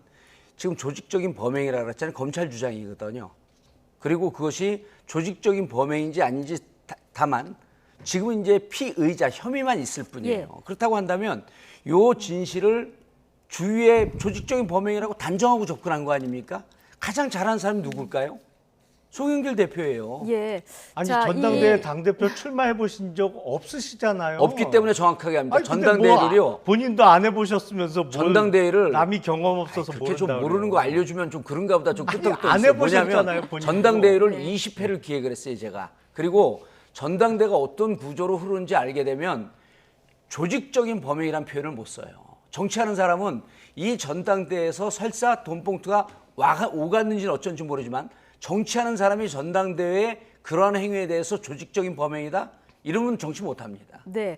자, 이렇게 깊이 있는 돈봉투 의혹 사건 얘기까지 들어가면 오늘 안에 이거 안 끝날 것 같고요. 어쨌든 송영길 전 대표 연구과정까지 중단하고 들어왔는데 그럼요. 아직 소환이 안 된 상황이라 좀 그 부분은 답답할 것 같기도 합니다. 검찰에서 들어오라고 한 건 아니고 더불어민주당에서 그렇죠. 빨리 예. 귀국을 하라고 독촉을 했던 왜냐면 거죠. 송영길 전 대표도 법률가시니까 이런 상황을 잘 알 텐데 일찍 들어오셨단 말이죠. 그런데 백현동 수사 그리고 지금 대북 쌍방울의 대북 송금 사건 이 두 가지를 합해서 검찰이 이재명 대표를 소환할 가능성이 좀 언급이 됐고요. 그리고 영장 재청구 가능성도 지금 언급이 되고 있는 상황인데 자, 오늘 이렇게 돈봉투 의혹에 대해서 영장이 다시 한번 청구되다 보니까 이재명 대표에 대한 영장을 청구한다면 언제가 될까? 이 부분에 이제 자연스럽게 시선이 좀 모아지는데 어떻게 예상하십니까?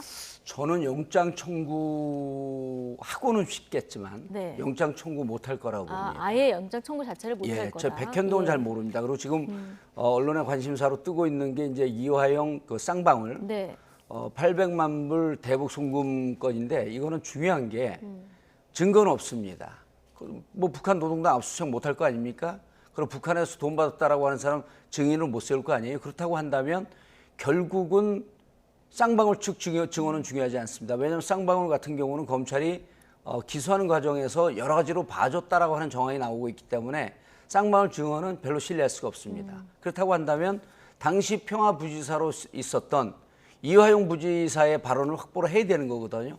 이화영 부지사의 발언을 확보 못합니다. 왜냐하면요. 네. 그런 일이 없었기 때문에 그렇죠. 지금 얘기가 나왔다 들어갔다 하는 걸 갖고 예. 검찰이 기소하기란 또 영장 청구하기란 대단히 어려울 거라고 봅니다. 네, 8월 8일 이화영 전 부지사 재판까지 좀 지켜봐야 될 것 같은데 자, 김용남 전 의원께서 보시기엔 법률가시기도 하시니까요. 검찰이 지금 이번 사건 관련해서 영장을 청구할 가능성에 대한 의견, 그리고 청구한다면 자, 지금처럼 비회기 기간에 청구할 가능성이 있을까요? 높을까요? 아니면 회기가 지난 다음에 청구할 가능성이 높을까요? 제가 보기엔 검찰의 이재명 대표에 대한 제2차 구속영장 청구는 있을 것으로 예상이 됩니다. 다만 대북 송금 사건과 백현동 사건의 범죄 사실을 하나로 묶어서 영장 청구할 가능성이 높은데, 대북 송금 사건은 지금 이화영 전 부지사의 진술 번복이 있었느냐 없었느냐 이게 뭐 옥신각신 하잖아요. 근데 법정을 통해서 곧 확인이 될 것이고, 이화영 전 부지사가 이재명 당시 도지사에게 보고한 것으로 진술 번복했다고 하면 이제 이재명 대표에 대한 소환은 바로 이루어지겠죠. 그리고 백현동 사건은 지금 그 이재명 당시 성남시장 후보자의 선대위원장을 했던 김인섭 씨까지는 구속이 되어 있습니다. 이제 김인섭 씨가 인허가 과정에서 주로 접촉했다고 하는 정진상 실장에 대한 소환 조사가 곧 이루어질 것이고요. 항상 그렇듯이 정진상 실장의 이 벽을 넘어야 그다음 이재명 대표가 나오는 것이거든요. 그래서 지금 남은 수사 절차로 봐서는 만약에 비회기가 8월 15일까지다 그러면 8월 15일 전에 2차 영장이 청구되기는 조금 시기적으로 무리가 아닌가라는 생각이 들고, 아마 9월이나 10월쯤 2차 구속영장이 청구될 가능성이 좀 높다고 생각이 됩니다. 이 부분은 좀 밝힐 필요가 있을 것 같은데요. 짧게요. 예. 8월 8일 재판이 피고인이 이화영입니다. 근데 검찰이 지금 얼마나 자신이 없냐 하면 당일날 이화영 피고인을 부르지 않을 거라고 하는 게 오늘까지 정보입니다. 뭐냐면 이화영 피고인이 그날 나와서 나는 그런 발언 한 적 없습니다 라고 하게 되면 지금까지 공들인 게 다 뒤집어지는 거거든요. 그래서 8월 8일 날 재판을 보고 결정을 해야 된다라고 하는 그 8월 8일은 아무것도 남지 않는 빈 깡통으로 끝날 것이다. 부르지 않는다고 했습니까? 아니, 그 발언은 나오지 않았는데 제가 파악한 취재한 정보에 따르면 검찰에서 진술한 내용만 갖고 재판을 하겠다라고 하는 거 하면서 이화영 피고인을 부르지 않겠다라고 하고 있고, 그게 아마 거의 확실시 되는 것으로 알고 있습니다. 그렇다고 한다면 그날 재판은 깡통이고, 그렇다고 한다면 또 한 번 넘어가서 9월, 10월 무한정 늘어지는 거죠. 그래서 영장 청구 못할 것이다 이렇게 보셨는데, 일단 이화영 전 부지사가 나오는지 이것부터 좀 봐야 될 것 같고요. 이재명 대표의 10월 사퇴설 얘기가 계속 지금 나오고 있어요. 장성철 공론센터 소장이 이 얘기를 이재명 대표 측 핵관한테 들었다, 이걸 다시 한번 이제 확인을 했는데, 다만 내가 얘기했기 때문에 김이 빠져서 10월엔 사퇴 못할 것이다 이런 얘기까지 했어요. 이 얘기 왜 자꾸 나오는 겁니까? 제가 보기엔 10월은 아닐 것으로 보이고요. 그 더불어민주당의 당원 당규에 의하면 대표의 남은 자녀 임기가 8개월 미만이 돼야 전당대회를 안 치러도 되거든요. 근데 10월에 사퇴하면 남은 임기가 10개월 정도 남는 것이거든요. 이재명 대표의 임기가 내년 8월까지니까. 그러면 전당대회를 지금 다시 해야 되는 상황이죠. 그러니까 사퇴를 하더라도 10월은 제가 보기엔 절대 아닌 것 같고, 만약에 사퇴를 하게 되는 상황이 온다고 하면 자녀 임기가 8개월이 채 남지 않은 12월 하순 이후가 될 가능성은 있겠죠. 뭐 이런 의미에서 그런지 정청래 의원이 초겨울 주의보를 발령했는데, 자, 어떻게 보십니까, 정몽주 의원님? 장성철 소장이 한 3, 4일 동안 장사 잘해 먹었죠. 아, 그렇게 보시는군요. 장성철 민주당 내에서는 전혀 이 얘기가 장성철 소장이 민주당을 뭘 합니까? 그 본인이 획관이라고 하면서 마치 빨대가 있는 것처럼 얘기하는데, 제가 단정적으로 얘기할게요. 장성철 소장은 아무것도 모릅니다. 주위에 제가 누구에게 주워 들은 듯한 얘기는 제가 대충 추정이 되는데 민주당에서는 전혀 근거 없는 얘기예요. 그럼 민주당은 지금 이것이 당대표가 사퇴를 하고 전당대회로 갈 거냐, 비대위로 갈 거냐, 이재명 대표 체제로 갈 거냐, 여러 가지 가능성이 있지만 민주당 내에서는 사실 의원들도 이 부분에 대해서 관심을 갖고 논의하는 의원들조차도 별로 없어요. 아, 그렇습니까? 그러니까 밖에서만. 그러나 밖에서만 장성철 소장님 아니더라도 왜 10월, 12월 이렇게 사퇴설이 좀 흘러나오긴 했었잖아요. 아니죠. 장성철 소장이 얘기하면서 장사가 좀 되니까 유사한 얘기들이 다시 이제 들먹인 건데, 당이라고 하는 것은 뻔하지 않습니까? 예를 들어 그 비대위로 갈 거냐. 그러니까 비대위로 가면서 총선 지금은 모든 전략이 총선에 이기는 전략입니다. 네. 그럼 당대표가 유지하는 게 맞냐? 이런 여러 가지 가능성에 대해서는 호사가들과 나름대로 전략적 판단을 하는 분들은 여러 가지 얘기할 수 있지만 실질적으로 내부에서는 전혀 근거 없는 얘기입니다. 알겠습니다. 근데요, 전혀 네. 제가 보기엔 정청래 의원이 12월 이후에 이재명 대표를 이제 검찰이 됐던 당 내부에서 마구 흔들 수 있다 뭐 이러면서 네. 주의보 얘기를 하는 건 마치 제가 듣기에는 12월 이후에 정청래 최고위원이 자신이 당대표를 하겠다 이런 얘기로 자꾸 들려요. 그렇게 들려요? 참. 예. 그렇게 들리십니까? 어떻게 보십니까? 시간이 없지만 짧게만 의견 듣겠습니다. 그건 불가능합니다. 아까도 일정을 말씀 주셨는데 이제 12월이 되게 되면 예. 잔여 임기가 8개월이 안 남거든요. 예. 그러니까 그때는 만약에 당대표가 유고 사항이 온다면 그땐 비대위죠. 네. 전당대회로 갈 수 없습니다. 그러니까 그때부터는 직함이 당대표라고 하는 측 만약에 유고가 있다면 저는 없다고 볼 건데 보는 쪽인데 유고가 있다고 하더라도 비대위원장이지 당대표는 아닙니다. 그러니까 중앙위원회에서 선출할 수 있지 불가능합니다. 않습니까? 비대위로 갈 8개월 거다. 불가능합니다. 예, 중앙위에서 선출하거나 비대위로 가거나 둘 중에 하나를 해야 되는데 예, 근데- 정봉주 의원님 보시기에는 예. 비대위로 그렇게 되면 비대위로 갈 것이다. 이렇게 지금 전망을 하시는 그렇죠. 거죠. 왜냐하면 예. 전당대회가 전당대회가 예. 아니라 총선이 한 4개월밖에 안 남기 때문에 정청래 의원이 본인의 이해 타산에 따른 실익을 갖고 한 발언은 아니에요. 알겠습니다. 여기까지 듣고요. 자, 이 후폭풍이 좀 커서 이 얘기 어제에 이어서 좀 더 해볼 텐데요. 남은 나이에 비례해서 투표하는 것이 합리적이다. 김은경 민주당 혁신위원장의 발언 후폭풍이 오늘까지 이어지고 있습니다. 민주당 내에서는 결이 다른 반응도 나왔는데요. 관련 발언 함께 듣고 오시죠. 자기가 생각할 때는 자기 나이로부터 여명까지, 그다음에 엄마 나이로 여명까지로 해서 비례적으로 투표를 하게 해야 된다는 거예요. 우리들의 미래가 훨씬 더 긴데 왜 미래가 짧은 분들이 똑같이 1대1 표결을 하냐는 거죠, 투표권을. 그런 단어들을 방송에 쓰는 것 자체도 저는 부적절하다고 보고. 예. 아니 그런 말을 했습니까? 김은경 혁신위원장이 예. 그 지금 쓰신 네 단어를 썼냐고요. 그러니까 그건 언론의 과도한 해석이죠. 청소년들의 야망을 가져라.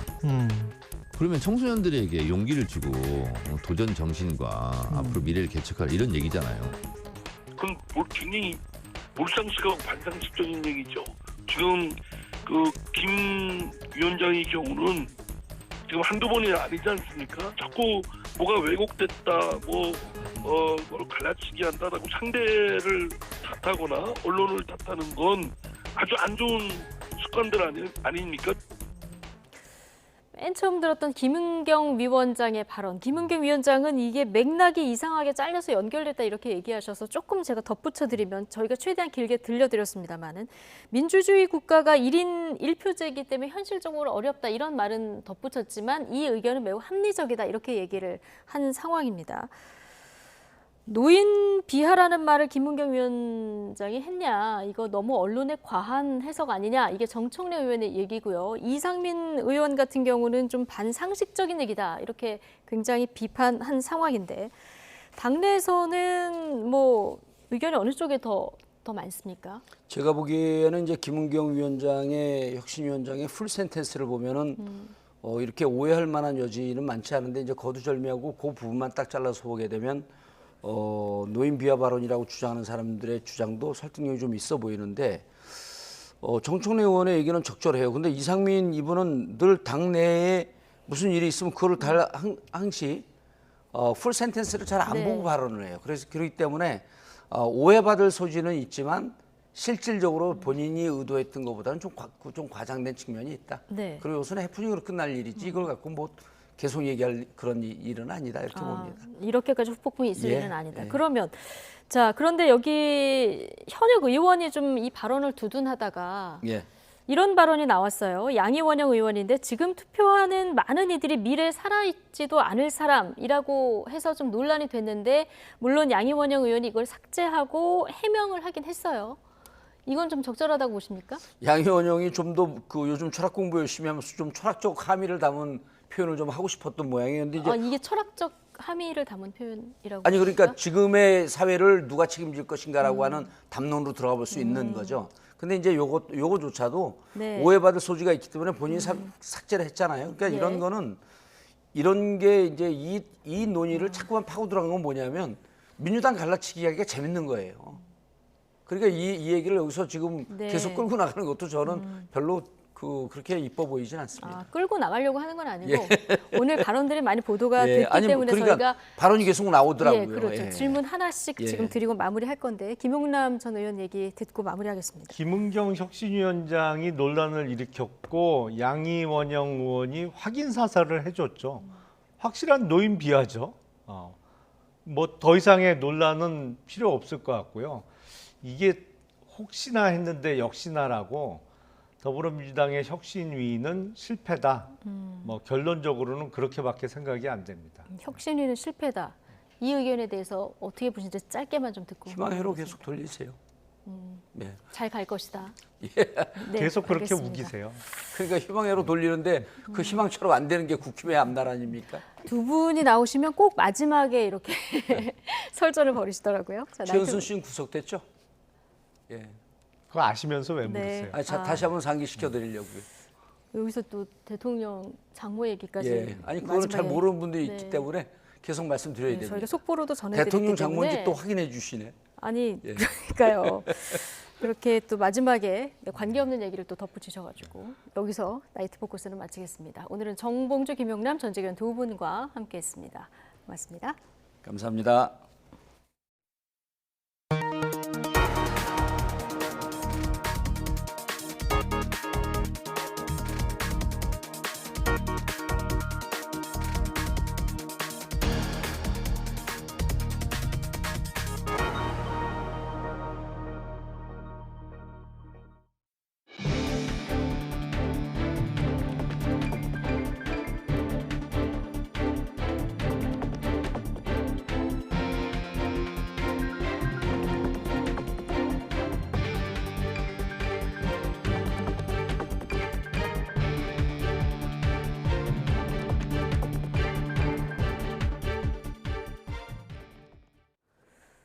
네, 지하주차장에 보강철근이 빠진 전국 아파트 단지 명단이 공개되면서 파장이 커지고 있습니다. 보강공사를 한다 해도 우려가 큰 가운데 보상 요구와 책임을 묻는 법적 분쟁도 잇따를 것으로 보입니다. 윤혜리 기자의 보도입니다.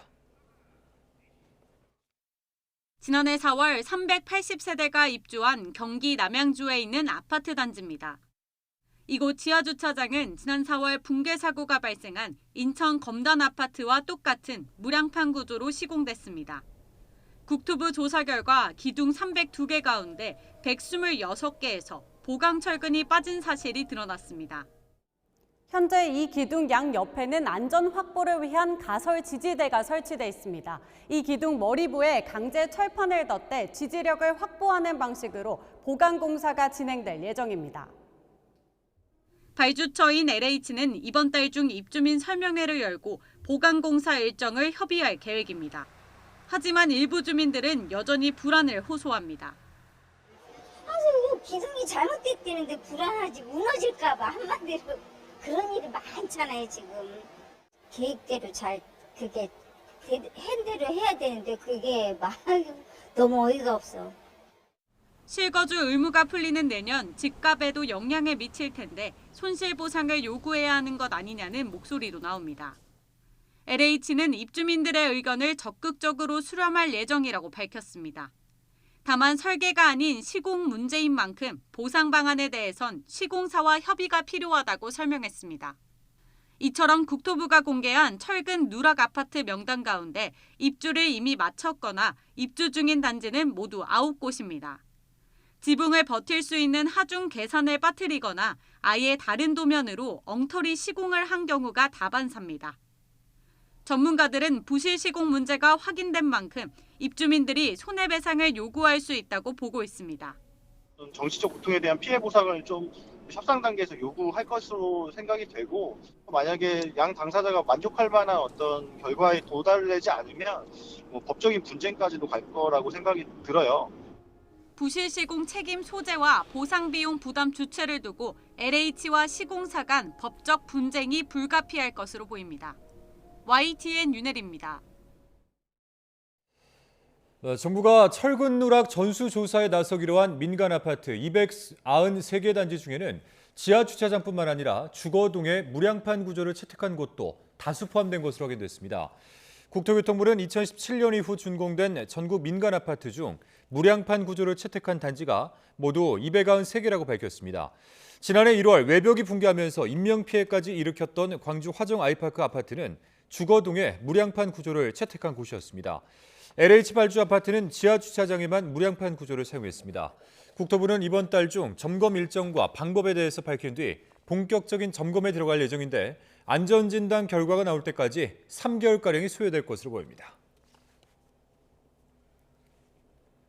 철근 누락 등 부실 공사에 대해서 윤석열 대통령은 건설 이권 카르텔이 근본 원인이라면서 깨 부숴야 한다고 강조했습니다. 네, 사실상 지난 정부를 겨냥한 발언인데 야당은 남 탓하지 말고 지난 1년 국정부터 돌아보라고 반박했습니다. 박소정 기자입니다.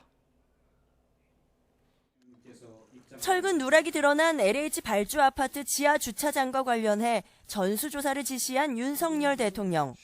국무회의에서 무량판 공법의 설계와 시공, 감리까지 모든 분야에서 부실이 드러났다고 지적했습니다. 그러면서 지난 정부를 정조준했습니다.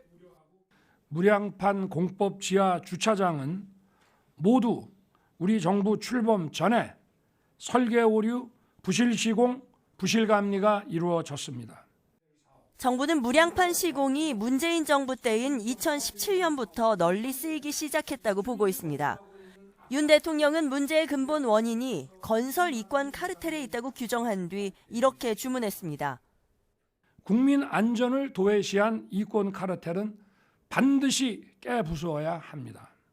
반카르텔 정부라는 기치를 든 윤 대통령은 지난 국무회의에서는 이권 카르텔의 정치 보조금을 전부 삭감해 수해 복구에 투입하라 지시했습니다. 또 수능 킬러 문항의 배경으로 사교육 이권 카르텔을 지목하자 국세청은 학원가에 대한 세무조사에 들어갔습니다. 국민의힘은 이에 호흡을 맞춰 건설 이권 카르텔의 비정상적 관행뿐 아니라 문재인 정권의 이권 카르텔을 국정조사로 모두 파헤치겠다 목소리를 높였고 더불어민주당은 철근 누락 문제를 막을 강화책을 마련하겠다 약속하면서 윤 대통령을 향해서는 옹졸하게 남 탓하지 말고 엉망진창인 국정부터 돌아보라 꼬집었습니다. 국정조사 등 모든 수단을 통해 자신들의 이익을 위해 국민 안전을 담보로 삼은 행태에 대해 반드시 밝혀낼 것입니다. 남탓 전문 윤석열 대통령은 본인 임기 동안 벌어진 재난 참사에 어떻게 대응했습니까? 국민들께 진심으로 사과한 적은 있습니까? 윤 대통령이 각종 사안마다 반카르텔 기조를 확연히 하며 문재인 정부를 겨냥한 만큼 이를 둘러싼 정치권 공방은 더욱 거세질 것으로 보입니다. YTN 박소정입니다.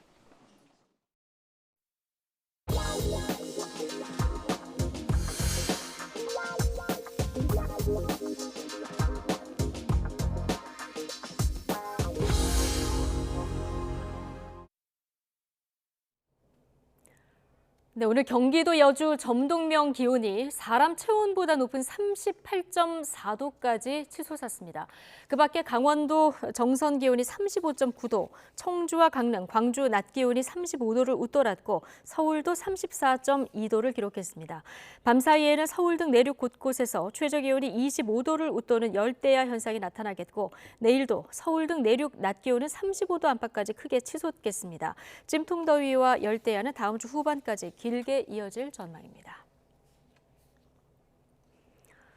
쿠팡 물류센터 노동자들이 폭염 속 휴게 시간 보장을 촉구하면서 하루 동안 총파업을 벌였습니다. 노동자들은 정부를 향해서도 폭염 시 매시간 휴게 시간을 주도록 권고한 고용노동부 가이드라인을 법적으로 의무화하는 등 대책 마련을 촉구했습니다. 황보혜경 기자가 전해드립니다. 쿠팡 물류센터 노동자들이 하루 일손을 내려놓았습니다. 무더위에 노동자들의 건강이 위협받고 있다며 휴식권을 보장하라고 요구하기 위해서입니다. 체감 온도가 33도를 넘으면 1시간에 10에서 15분씩 휴식 시간을 부여하란 고용노동부 권고가 현장에서 전혀 지켜지지 않는다고 주장합니다. 지금은 1시간이 아니라요. 8시간에서 9시간에 딱 한 번, 15분, 딱 한 번, 20분만 보장하고 있습니다. 많은 노동자들이 지금 온열 질환을 호소하고 있고 식욕 감퇴, 어지럼증, 무기력증을 호소하고 계십니다. 노동자들은 물류센터 안에 에어컨 등 냉방기기가 제대로 설치돼 있지 않아서 살인적인 더위를 이겨내기엔 역부족이라고 지적합니다. 에어컨 자체는 없고요. 그냥 찬물, 얼음물로. 선풍기가 지금 더위에는 거의 제 구실을 못한다고 보면 돼요. 제가 본 데는 거의 한 38도? 되게 그냥 무더위에서 그냥 계속 걷고 있는 느낌? 쓰러져 죽을 정도로 약간 좀 힘든 느낌이 있습니다. 노조는 물류센터 내부 온도 측정 결과를 근거로 제시합니다. 특히 전국에 폭염특보가 내려진 지난달 29일 오후 작업자가 동탄 물류센터에서 2시간 간격으로 온도를 쟀더니 34도 아래로 내려온 적이 없었단 겁니다. 이곳에서는 이튿날 노동자 1명이 일하다 쓰러져 병원으로 옮겨지기도 했습니다. 이에 대해 쿠팡 측은 주기적으로 온도와 습도를 측정해 법정 휴게 시간 말고도 추가로 휴게 시간을 부여한다고 반박했습니다. 또 냉방 장치를 운영하고 보냉 물품을 지급하는 등 온열 질환을 예방하기 위해 다각적으로 조치하고 있다고 덧붙였습니다. 쿠팡 물류센터 노동자들은 고용노동부의 폭염기 가이드라인 의무화를 촉구하고 현장에서도 매시간 휴게 시간을 갖는 등 준법 투쟁에 나선다는 방침입니다. YTN 황보혜경입니다. 중국에 상륙할 것으로 예상했던 제6호 태풍 카눈의 진로가 크게 흔들리고 있습니다. 주말쯤 동쪽으로 방향을 틀 것으로 보이는데 우리나라로 북상할 수도 있어서 철저한 경계가 필요합니다. 정혜윤 기자입니다. 일본 오키나와 부근을 지나고 있는 제6호 태풍 카눈입니다. 태풍의 눈이 뚜렷하고 중심 부근에는 달리는 열차를 탈선시킬 수 있는 초속 50m, 시속 180km의 폭풍을 동반하고 있습니다. 태풍 가운데 가장 센 매우 강한 태풍으로 발달한 채 북서진하고 있습니다. 태풍 카눈은 애초 중국 상하이 부근에 상륙할 것으로 전망됐습니다. 하지만 상하이 부근 동중국해에 진입하면서 정체한 뒤 주말쯤 동쪽으로 방향을 틀 것으로 보입니다. 이후 진로는 무척 유동적입니다. 우리나라와 유럽, 미국의 모델이 모두 다른 진로를 예상하는데 한반도로 올라올 가능성도 배제할 수 없습니다. 제6호 태풍 카눈은 3일에서 5일경 동중국 해상에서 정체할 것으로 예상되는데요. 그 이후의 태풍 경로는 매우 유동적이니 최신 정보 참고해 주시기 바랍니다. 태풍의 정확한 진로는 빠르면 이번 주말과 휴일, 늦어도 다음 주 초쯤에는 확인할 수 있을 것으로 보입니다. 만일 태풍이 우리나라에 영향을 준다면 시기는 다음 주 중후반쯤이 되는데 워낙 태풍 기강에 철저한 경계와 대비가 필요합니다. YTN 정혜윤입니다. 윤석열 대통령은 학생 인권을 이유로 규칙을 위반한 학생을 방치하는 것은 인권을 이유로 범법 행위를 방치하는 것과 다를 바 없다고 강조했습니다. 윤 대통령은 오늘 국무회의를 주재하고 교권은 학교의 규칙을 제대로 지키게 하는 것이고 교권이 확립되지 않으면 다른 학생의 인권도 학습권도 보장될 수 없다면서 이같이 말했습니다. 이어 지난 주말 폭염에도 광화문에 모여 교권 확립을 외친 수만 명 교사의 목소리를 깊이 새겨야 한다며 교육부에 당장 올해 2학기부터 학교 현장에서 적용될 고시를 제정하라고 거듭 지시했습니다. 이에 따라 교사의 정당한 생활지도 범위를 구체적으로 명시한 가이드라인이 오는 2학기 중에 현장에 적용될 전망입니다. 교육부 관계자는 교사의 생활지도와 관련해 구체적인 지도 범위와 방식 등을 담은 고시를 제정해야 실제 학교 현장에서 효과를 기대할 수 있을 것으로 보인다며 관련 절차를 최대한 빨리 진행해 2학기 중 시행할 수 있게 할 것이라고 밝혔습니다. 교권 침해 사례에 소극적으로 일관해 오던 교육청도 대응에 나서기 시작했습니다. 경기교육청이 웹툰 작가 조호민 씨가 아동학대 혐의로 고발해 직위 해제됐던 특수교육 교사를 복직시켰고 교육청별 교권 보호 대책도 쏟아지고 있습니다. 김연아 기자입니다. 웹툰 작가 주호민 씨가 아동학대 혐의로 고발해 직위 해제됐던 특수교사가 11개월 만에 학교로 돌아왔습니다. 임태희 경기교육감은 규명 단계의 사건에 직위 해제 조치는 과하다며 경기도 특수교육 시스템 전체를 흔들 수 있어 복직 조치했다고 밝혔습니다. 또 앞으로는 기관 차원에서 대응하겠다고도 강조했습니다.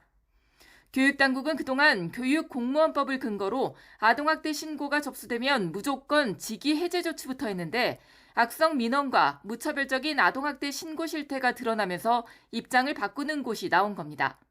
심리적인 가격도 크고요. 그리고 직위 해제가 된 동안은 월급을 다 받지 못해요. 그러면 이제 경제적인 손실도 크고 그게 이제 무죄라고 판명 나기까지 1년, 2년까지도 시간이 걸리는데 그동안 교사는 범죄자 취급을 당하고 있는 거니까 서울시 교육청도 교권보호 정책 연구 결과에 따라 법률 자문과 소송비 지원 방안 등을 곧 발표합니다.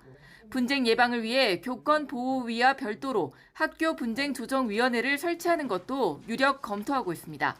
최근에 학교 쪽에서 이제 법화, 사법화에 대한 우려가 많습니다. 갈등을 화해적으로 해결하는 역량, 그리고 그것을 촉진하는 제도들을 또 만들어야 되는 점이 있지 않나 싶습니다. 세종시 교육청은 교육활동 침해 발생 시 즉각 법률 자문을 지원하는 학교 변호사 제도를 전국 최초로 시범 운영하고 부산교육청은 앞으로 교육활동 침해가 발생하면 학교가 즉시 교육청에 보고하고 반드시 교권보호위를 열기로 결정했습니다. 인천교육청은 교직원이 전화번호 노출 없이 학부모와 소통할 수 있는 휴대폰 문자 서비스를 도입했고 강원교육청은 악성 민원 대응 TF를 꾸리는 등 이제까지 교권보호에 뒷짐지고 있던 각 교육청이 앞다퉈 교권보호 조치에 나서고 있습니다. YTN 김현아입니다. 7월 무역 수지가 16억 달러 흑자를 기록하면서 두 달째 흑자 기조를 유지했습니다. 자동차 수출이 늘고 원유와 가스 등 에너지 수입은 큰 폭으로 줄었기 때문인데 9월부터는 이런 흑자 흐름이 안정적으로 이어질 것으로 보입니다. 보도에 박홍구 기자입니다. 무역 수지가 지난 6월 11억 달러 흑자에 이어 7월에도 흑자를 냈습니다. 수출은 503억 달러, 수입은 487억 달러로 16억 달러 흑자입니다. 하지만 완연한 경기 회복이라고 보기엔 이릅니다. 특히 수출은 1년 전보다 16.5%나 줄며 10개월 연속 마이너스 흐름을 이어갔고 감소폭도 가장 컸습니다. 반도체 업황 부진, 유가 하락에 따른 석유 제품, 석유화학 단가 하락 등의 영향으로 전년 동월 대비 감소하였습니다. 자동차 수출은 15% 늘며 역대 7월 최고 실적을 올렸지만 반도체와 석유 제품 등 주요 수출 품목 대부분이 큰 폭으로 줄었습니다. 특히 수출 비중이 큰 메모리 반도체는 가격 회복이 지연되며 감소폭이 더 컸습니다. 반도체 등 IT 제품의 주요 수출 대상국인 중국과 아세안 수출도 20% 이상 큰 폭으로 하락했습니다. 수입 부문에서는 국제유가 하락에 따라 원유와 가스, 석탄 등 에너지 수입액이 1년 전보다 절반 가까이 줄며 무역 수지 개선에 큰 역할을 했습니다. 정부는 무역 수지 개선 흐름이 8월에는 여름휴가 등의 영향으로 주춤하겠지만 9월부터는 안정적으로 이어질 것으로 내다봤습니다. 반도체 업황이 회복하고 자동차와 2차 전지 호조세로 수출이 플러스로 전환되며 흑자 기간도 상당 기간 이어질 것이라고 설명했습니다. YTN 박홍구입니다.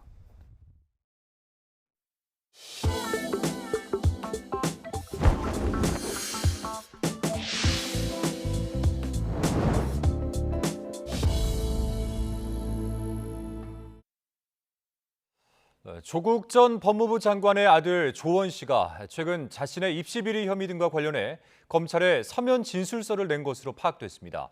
앞서 검찰에 직접 출석까지 했던 조민 씨까지 남매가 모두 입시 비리에 대한 입장을 밝힌 건데요. 검찰은 우선 공소시효 만료가 임박한 조민 씨부터 처분하는 방안을 검토하고 있는 것으로 알려졌습니다. 송재인 기자의 단독 보도입니다. 조국 전 법무부 장관의 아들 조원 씨가 지난달 검찰에 서면 진술서를 낸 것으로 확인됐습니다.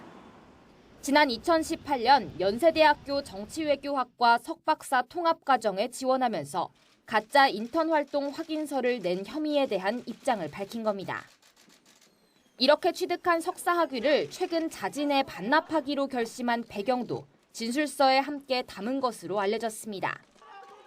입시비리 사건 공범인 조 전 장관이 기소되면서 공소시효가 멈춰있던 조원 씨에 대해 검찰은 최근 조사 필요성을 공개적으로 언급해왔습니다. 지난달 10일 오랜 고민 끝에 결과라며 학위 포기 입장을 낸 게 구체적으로 어떤 취지인지 확인할 필요가 있다는 겁니다.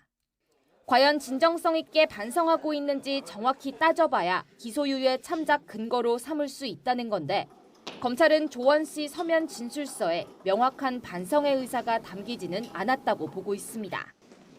이에 따라 추가 조사를 위해 조원 씨를 추후 소환하는 것도 배제하진 않는 것으로 알려졌습니다.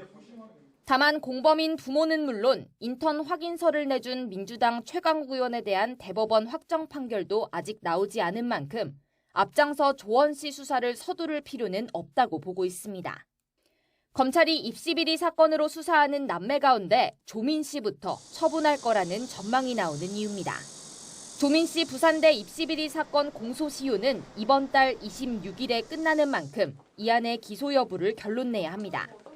이를 위해 검찰은 지난달 14일 조민 씨를 피의자 신분으로 불러 직접 조사하기도 했습니다. 다만 혐의 사실관계 일부를 인정하며 기소유예에 참작할 만한 태도를 보인 것으로 알려진 딸과 달리 조 전 장관이 공모관계를 계속 부인하고 있어서 검찰의 고민이 이어지고 있습니다. YTN 송재인입니다. 수원지방검찰청은 장애를 갖고 태어난 아기를 살해한 혐의를 받는 친부모와 할머니를 재판에 넘겼습니다. 이들은 지난 2015년 3월 다운 증후군을 갖고 태어난 남자아이를 집에 하루 동안 방치해 숨지게 한 혐의를 받습니다. 이들의 범행은 정부가 출생 미신고화 등을 전수조사하는 과정에서 드러났습니다. 서울시는 오늘 박원순 전 시장의 죽음과 성범죄 사건을 다룬 다큐멘터리 영화 첫 변론에 대한 상영금지 가처분 신청서를 서울 남부지법에 제출한다고 밝혔습니다. 시는 이번 신청에 극장 상영뿐 아니라 TV 상영과 DVD 판매 등 제3자에 의한 복제, 제작, 판매, 배포까지 금지 대상에 포함했습니다. 해당 사건은 법원과 국가인권위원회에 의해 사실로 드러났으며 상영 강행은 피해자에 대한 명백한 2차 가해라는 것이 시의 입장입니다. 16첩 반상 특별식 갑질 논란에 이어서 또 다른 육군복지회관에서도 비슷한 의혹이 제기됐습니다. 회관병들을 상대로 입막음까지 했다는 주장도 나왔는데 군은 전수조사를 진행하고 입장을 되풀이했습니다. 조수영 기자가 보도하겠습니다. 식탁 위에 별과 왕관 모양 빨간 냅킨이 놓여 있습니다.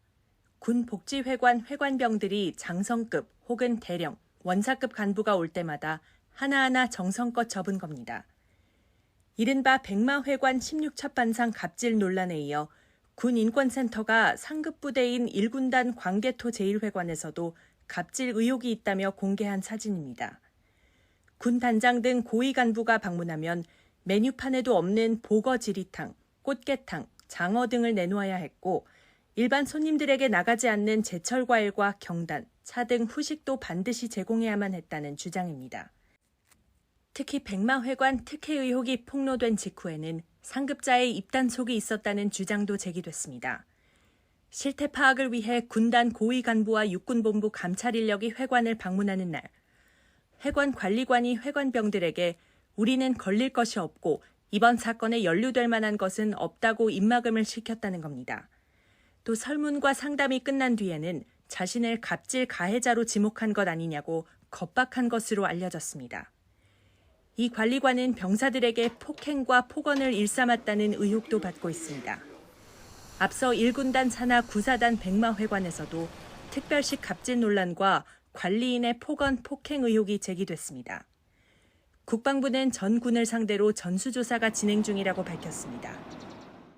국방부도 상황을 엄중하게 인식하고 있습니다. 그래서 이미 육해공군 그리고 해병대 포함해서 복지시설에 대한 실태를 확인하고 있습니다. 육군본부도 추가 폭로에 대해 별다른 입장을 내지 않고 전 부대 복지회관에 대한 전수조사가 진행되고 있음을 강조했습니다. YTN 조수연입니다. 충북 청주 오송 지하차도 참사를 수사하고 있는 검찰이 미호천교 제방을 건설한 시공사와 감리회사 등을 압수수색했습니다. 임시제방 부실 시공 의혹과 관련한 수사에 속도를 낼 것으로 보입니다. 이성우 기자입니다. 14명의 희생자가 발생한 충북 청주 오송 지하차도 사고. 인근 주민들은 미호천교에 건설된 임시제방을 사고 원인으로 지목했습니다. 국무조정실도 감찰을 통해 미호강 임시제방 부실 시공을 이번 참사의 선행 요인으로 지적한 바 있습니다. 이 제방은 오송-청주 도로 확장 공사 과정에서 미호청교 아래에 있던 기존 제방을 철거하고 장마를 앞두고 다시 쌓은 겁니다. 사고 직전 임시 제방에서 영상을 찍은 주민은 임시 제방이 서서히 유실되다가 어느 순간 갑자기 붕괴한 것 같다고 주장했습니다. 폰백에다 넣어서 지금 막아도 시원찮은 판에 지금 삽질하고 있거든요. 문제는 삽질에 조그만 팩이라고 있어야지 일시 동네에서 쓰는 그런 종류의 팩을 갖다 만들어서 싸고 있어요. 그래가지고. 임시 제방 부실 시공 의혹과 관련해 검찰이 본격적인 확인 작업에 나섰습니다. 미호청교 제방을 건설한 시공사와 감리회사 등 5개 업체에 대해 압수수색을 벌였습니다.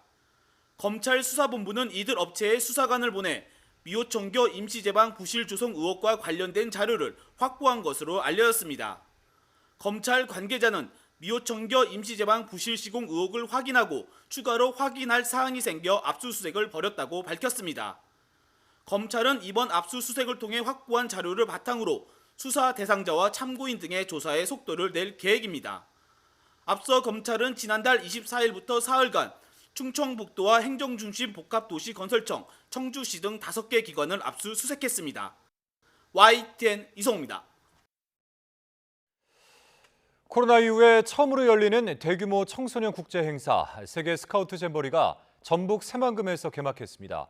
전 세계 청소년 4만 3천 명이 야영 생활을 하며 우리 음식과 역사를 비롯한 다양한 문화를 체험합니다. 김민성 기자의 보도입니다.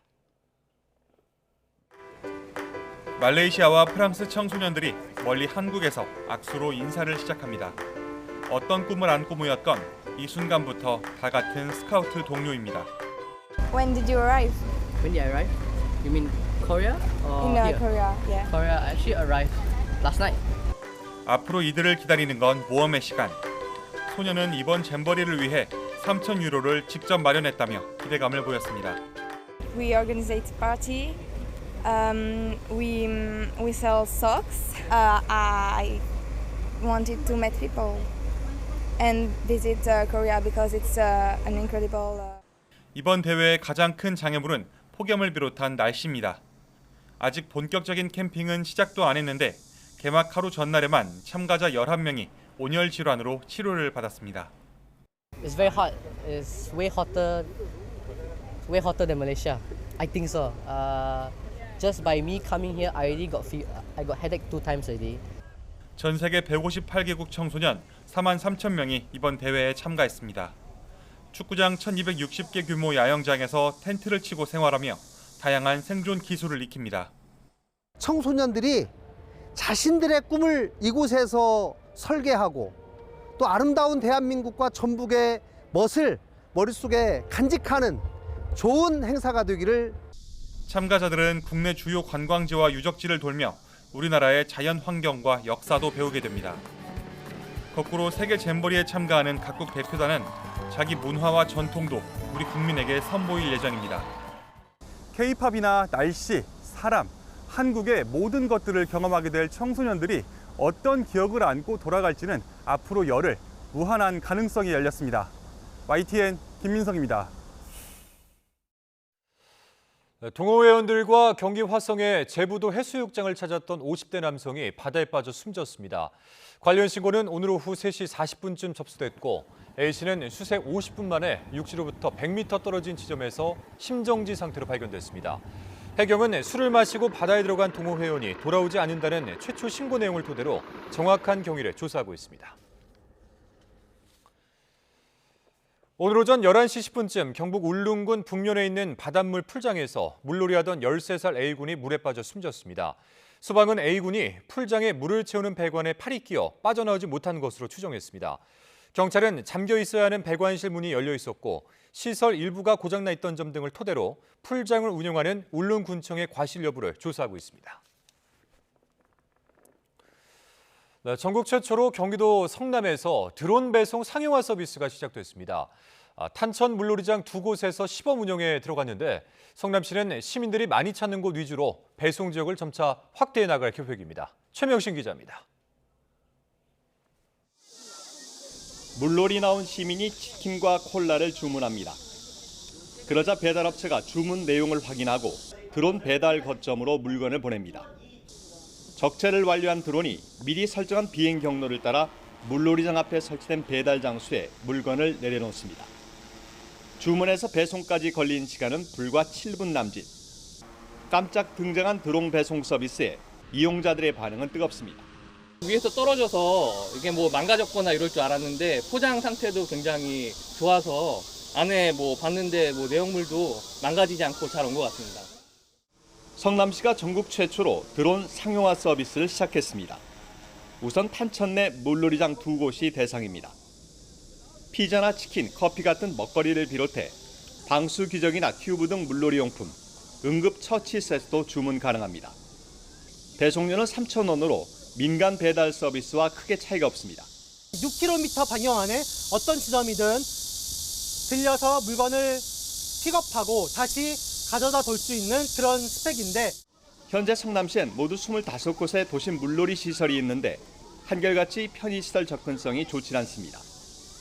그러다 보니 배달 음식을 실은 오토바이들이 물놀이장을 오가다 시민들의 안전을 위협하는 일이 종종 발생했습니다. 드론이 하천 위에 안전한 비행 경로를 따라 이동하는 만큼 안전 문제도 사라질 것으로 보입니다. 국토부 공모 사업으로 드론 배송 사업을 추진하게 됐고요. 드론 배송 상용화를 위한 표준 모델을 마련하기 위해서 우리 K-드론 배송 추진단과 함께 이런 사업을 추진하게 되었습니다. 성남시는 다음 달부터 탄천 잔디공원과 구미동 반려견 놀이터, 중앙공원 등으로 배송 가능 지역을 확대한다는 계획입니다. YTN 최명순입니다. 네, 훈련병과 부모님 또 지인 간 소통 수단이었던 인터넷 편지가 이번 달 중순에 중단됩니다. 훈련병도 제한적으로나마 휴대전화를 사용하면서 사회와 직접 소통할 수 있게 됐기 때문입니다. 임성재 기자입니다. 육군 신병교육대에 입소한 훈련병들이 세상과 소통하던 창구였던 인터넷 편지. 이번 달 15일부터 역사 속으로 사라지게 됩니다.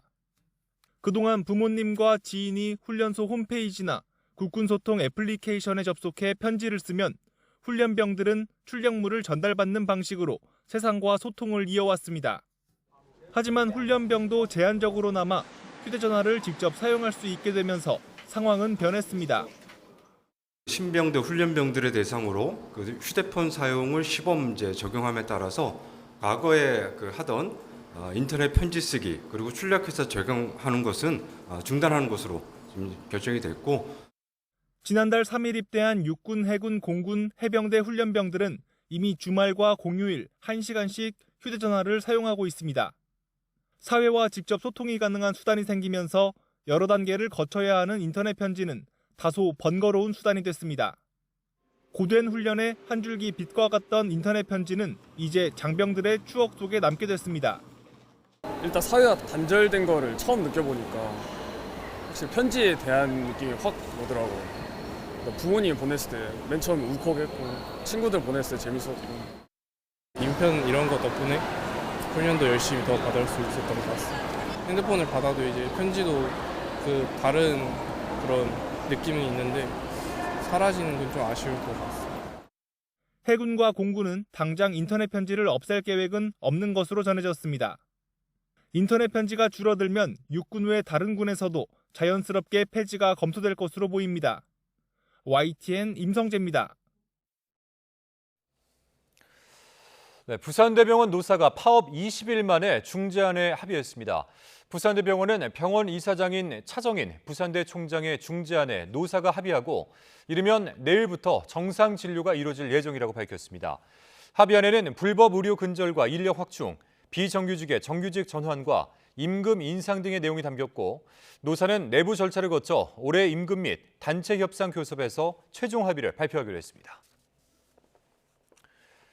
네, 코로나19의 감염병 등급 하향 조정의 근거가 되는 법률이 오늘 공포됐습니다.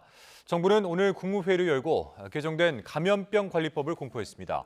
관련 고시 개정 절차가 끝나면 2급 감염병이던 코로나19는 4급 감염병이 되는데 4급이 되면 감시 체계가 전수 감시에서 양성자 중심의 표본 감시로 전환되고 확진자 수 집계도 중단됩니다. 방역당국은 고시 개정 뒤 자문위원회로부터 의견을 들어 마스크 의무를 완전 해제하는 내용을 담은 2단계 방역 완화 시점을 정할 방침입니다. 더불어민주당 김은경 혁신위원장이 최근에 남은 수명에 비례한 투표권 행사가 합리적이라는 취지로 발언을 해서 노인 비하 논란이 일고 있습니다. 여당은 천벌을 받아 마땅한 망언이라며 패륜 정당이라고 맹비난했고 민주당 내에서도 해서는 안 될 몰상식한 실언이었다며 싸늘한 반응이 나오고 있습니다. 이준혁 기자입니다. 문제가 된 발언은 지난달 30일 민주당 혁신위원회가 주최한 2030 세대 청년 좌담회에서 나왔습니다. 남은 인생에 비례해 투표권을 줘야 한다는 자신 아들의 과거 의견을 소개하는 말이었는데 이를 두고 합리적이라고 평가하면서 노인 폄훼 논란이 일었습니다. 그게 참 맞는 말이에요. 우리들의 미래가 훨씬 더 긴데 왜 미래가 짧은 분들이 똑같이 1대1 표결을 하냐는 거죠, 투표권을. 여기에 민주당 양이원영 의원도 지금 투표하는 많은 이들은 미래에 살아있지도 않을 사람들이라고 거들면서 논란 확산에 불을 지폈습니다. 여당은 휴가 중인 김기현 대표까지 나서 대국민 사과와 함께 김 위원장 사퇴를 촉구하며 맹폭에 나섰습니다.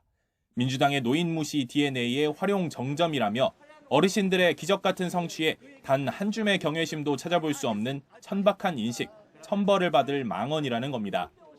표 계산을 앞세워 극단적 국민 분할 지배 전략으로 선거에 접근하는 민주당의 구태입니다. 혁신이도 그런 구태에 빠져 있다면 민주당의 혁신은 이미 물 건너 간 것입니다. 습관성 모독에 중독된 김은경 위원장에게 민주당이 계속해서 미래를 맡긴다면 민주당 스스로가 패륜 정당임을 인정하는 꼴이 될 것입니다. 공식 입장은 내지 않았지만 민주당 내부에서도 불만 섞인 목소리가 흘러나오고 있습니다. 당 핵심 관계자는 YTN과의 통화에서 의원들도 부글부글하는 분위기로 앞서 당내 초선 의원들을 코로나19로 학력 저하를 겪은 학생에 비유하는 등 실언 논란이 계속된다며 불쾌한 내색을 감추지 않았습니다. 어제 정말 귀를 의심했어요. 과연 우리 당을 혁신하러, 우리 당을 도와주러 오신 분 맞나? 이에 대해 혁신위 측은 전체적인 발언의 맥락을 볼 때 청년층의 정치 참여를 촉구한 발언으로 사과나 사퇴할 일은 아니라면서도 발언에 진중하라는 당내 지적은 새겨듣겠다고 밝혔습니다. 청년 간담회에서 청년 세대의 정치 참여를 촉구하는 발언이었고 국민의힘에게 세대 간 갈라치기를 하지 말 것을 촉구합니다. 체포동의안 기명 투표 등 여러 혁신안들이 당내 설득력을 얻지 못하고 구설수도 잇따르면서 혁신위 동력이 떨어질 수 있다는 우려가 나옵니다. 민주당으로선 혁신위를 향한 비판이 이재명 대표 리더십에도 타격을 줄 수 있다는 점이 큰 고민거리로 남게 됐습니다. YTN 이준엽입니다. 일본 후쿠오카에서 열린 수영 세계선수권에서 우리 선수단은 비약적인 발전을 이루며 세계 정상급 선수들과 어깨를 나란히 했습니다. 허재용 기자가 보도합니다. 후쿠오카 세계선수권에서 후회 없이 물살을 가른 대표팀 선수들이 밝은 표정으로 입국장에 들어섭니다. 간판 스타 황선우뿐만 아니라 김우민과 이호준 그리고 남자 계영 800m까지 결선에 진출하며 어느 때보다 세계 수준에 근접한 대회였습니다. 동양인도 불가능한 무대가 아니다. 수영은 이렇게 느끼고 불가능은 없다라면서 이렇게 열심히 훈련을 하면서 계속 좋은 기록과 좋은 성적을 동양인도 낼 수 있었으면 좋겠습니다. 황선우는 남자 자유형 200m에서 3위에 오르며 박태환도 해내지 못한 세계선수권 2회 연속 메달 획득이라는 쾌거를 일궈냈습니다. 김우민이 자유형 400m 5위, 이호준이 자유형 200m 6위에 오른 데 이어 이들이 팀을 이룬 계영 800m에서는 역대 최고 성적인 6위에 올랐습니다. 특히 황선우의 자유형 200m와 김우민의 자유형 400m와 800m 그리고 계영 800m까지 4종목에서 아시아 1위 기록을 내며 아시안게임 금빛 전망을 밝혔습니다. 열심히 하면 따라올 거라 생각하기 때문에 그래도 3개 이상은 따고 싶습니다. 졸업을 따고 싶다고 했잖아요. 네. 그럼 4개? 우리 대표팀은 이번 대회에서 한국 신기록을 8개나 갈아치우며 황금 세대의 등장을 알렸습니다. 금메달 4개를 포함해 13개의 메달을 획득했던 2010년 광저우 대회를 넘어 오는 9월 항저우에서는 아시안게임 역대 최다 메달이 기대됩니다. 우리 대표팀은 짧은 휴식을 취한 뒤 아시안게임에 대비한 집중 훈련에 돌입합니다. YTN 허정원입니다. 사우나를 연상케 하는 더위가 이어지고 있습니다. 내일은 오늘보다 기온이 더 오르면서 올여름 가장 더운 날씨가 찾아올 것으로 보이는데요. 대부분 지역에 폭염경보가 발효 중인 가운데 우선 내일 서울 아침 기온이 27도로 오늘 밤 사이에도 곳곳에서 밤더위가 기승을 부리겠고 낮 기온은 35도까지 오르는 등 더위가 더 강해지겠습니다. 계속되는 폭염에 온열 질환에 걸릴 가능성이 높습니다. 건강 관리에 더욱 신경 써주시기 바랍니다. 내일도 구름 사이로 햇볕이 강하게 내리쬐면서 자외선이 무척 강해지겠습니다. 또 경기 남부와 강원 남부, 충청 이남에는 대기 불안정으로 오후부터 저녁 사이 돌풍과 벼락을 동반한 소나기가 지나는 곳이 있겠습니다. 이 지역에 계신 분들은 외출하실 때 우산 꼭 챙겨주시기 바랍니다. 내일 아침 기온 오늘과 비슷하거나 조금 높겠습니다. 서울 27도, 대전 26도, 광주 25도, 부산 27도로 예상됩니다. 낮 기온은 35도 안팎으로 크게 오르겠습니다. 서울 35도, 대전 35도, 광주 36도, 경산 37도로 예상됩니다. 이번 주 내내 열대야와 폭염이 이어지겠고 주 후반에는 남부 내륙에 소나기가, 제주도에 비가 내리겠습니다. 또 남해안과 제주도에는 계속해서 너울성 파도가 높게 일겠습니다. 피서객들은 해안가 안전사고에도 유의해 주시기 바랍니다. 날씨 정보였습니다. 화요일 뉴스나이트 마치겠습니다. 함께해 주신 여러분 고맙습니다.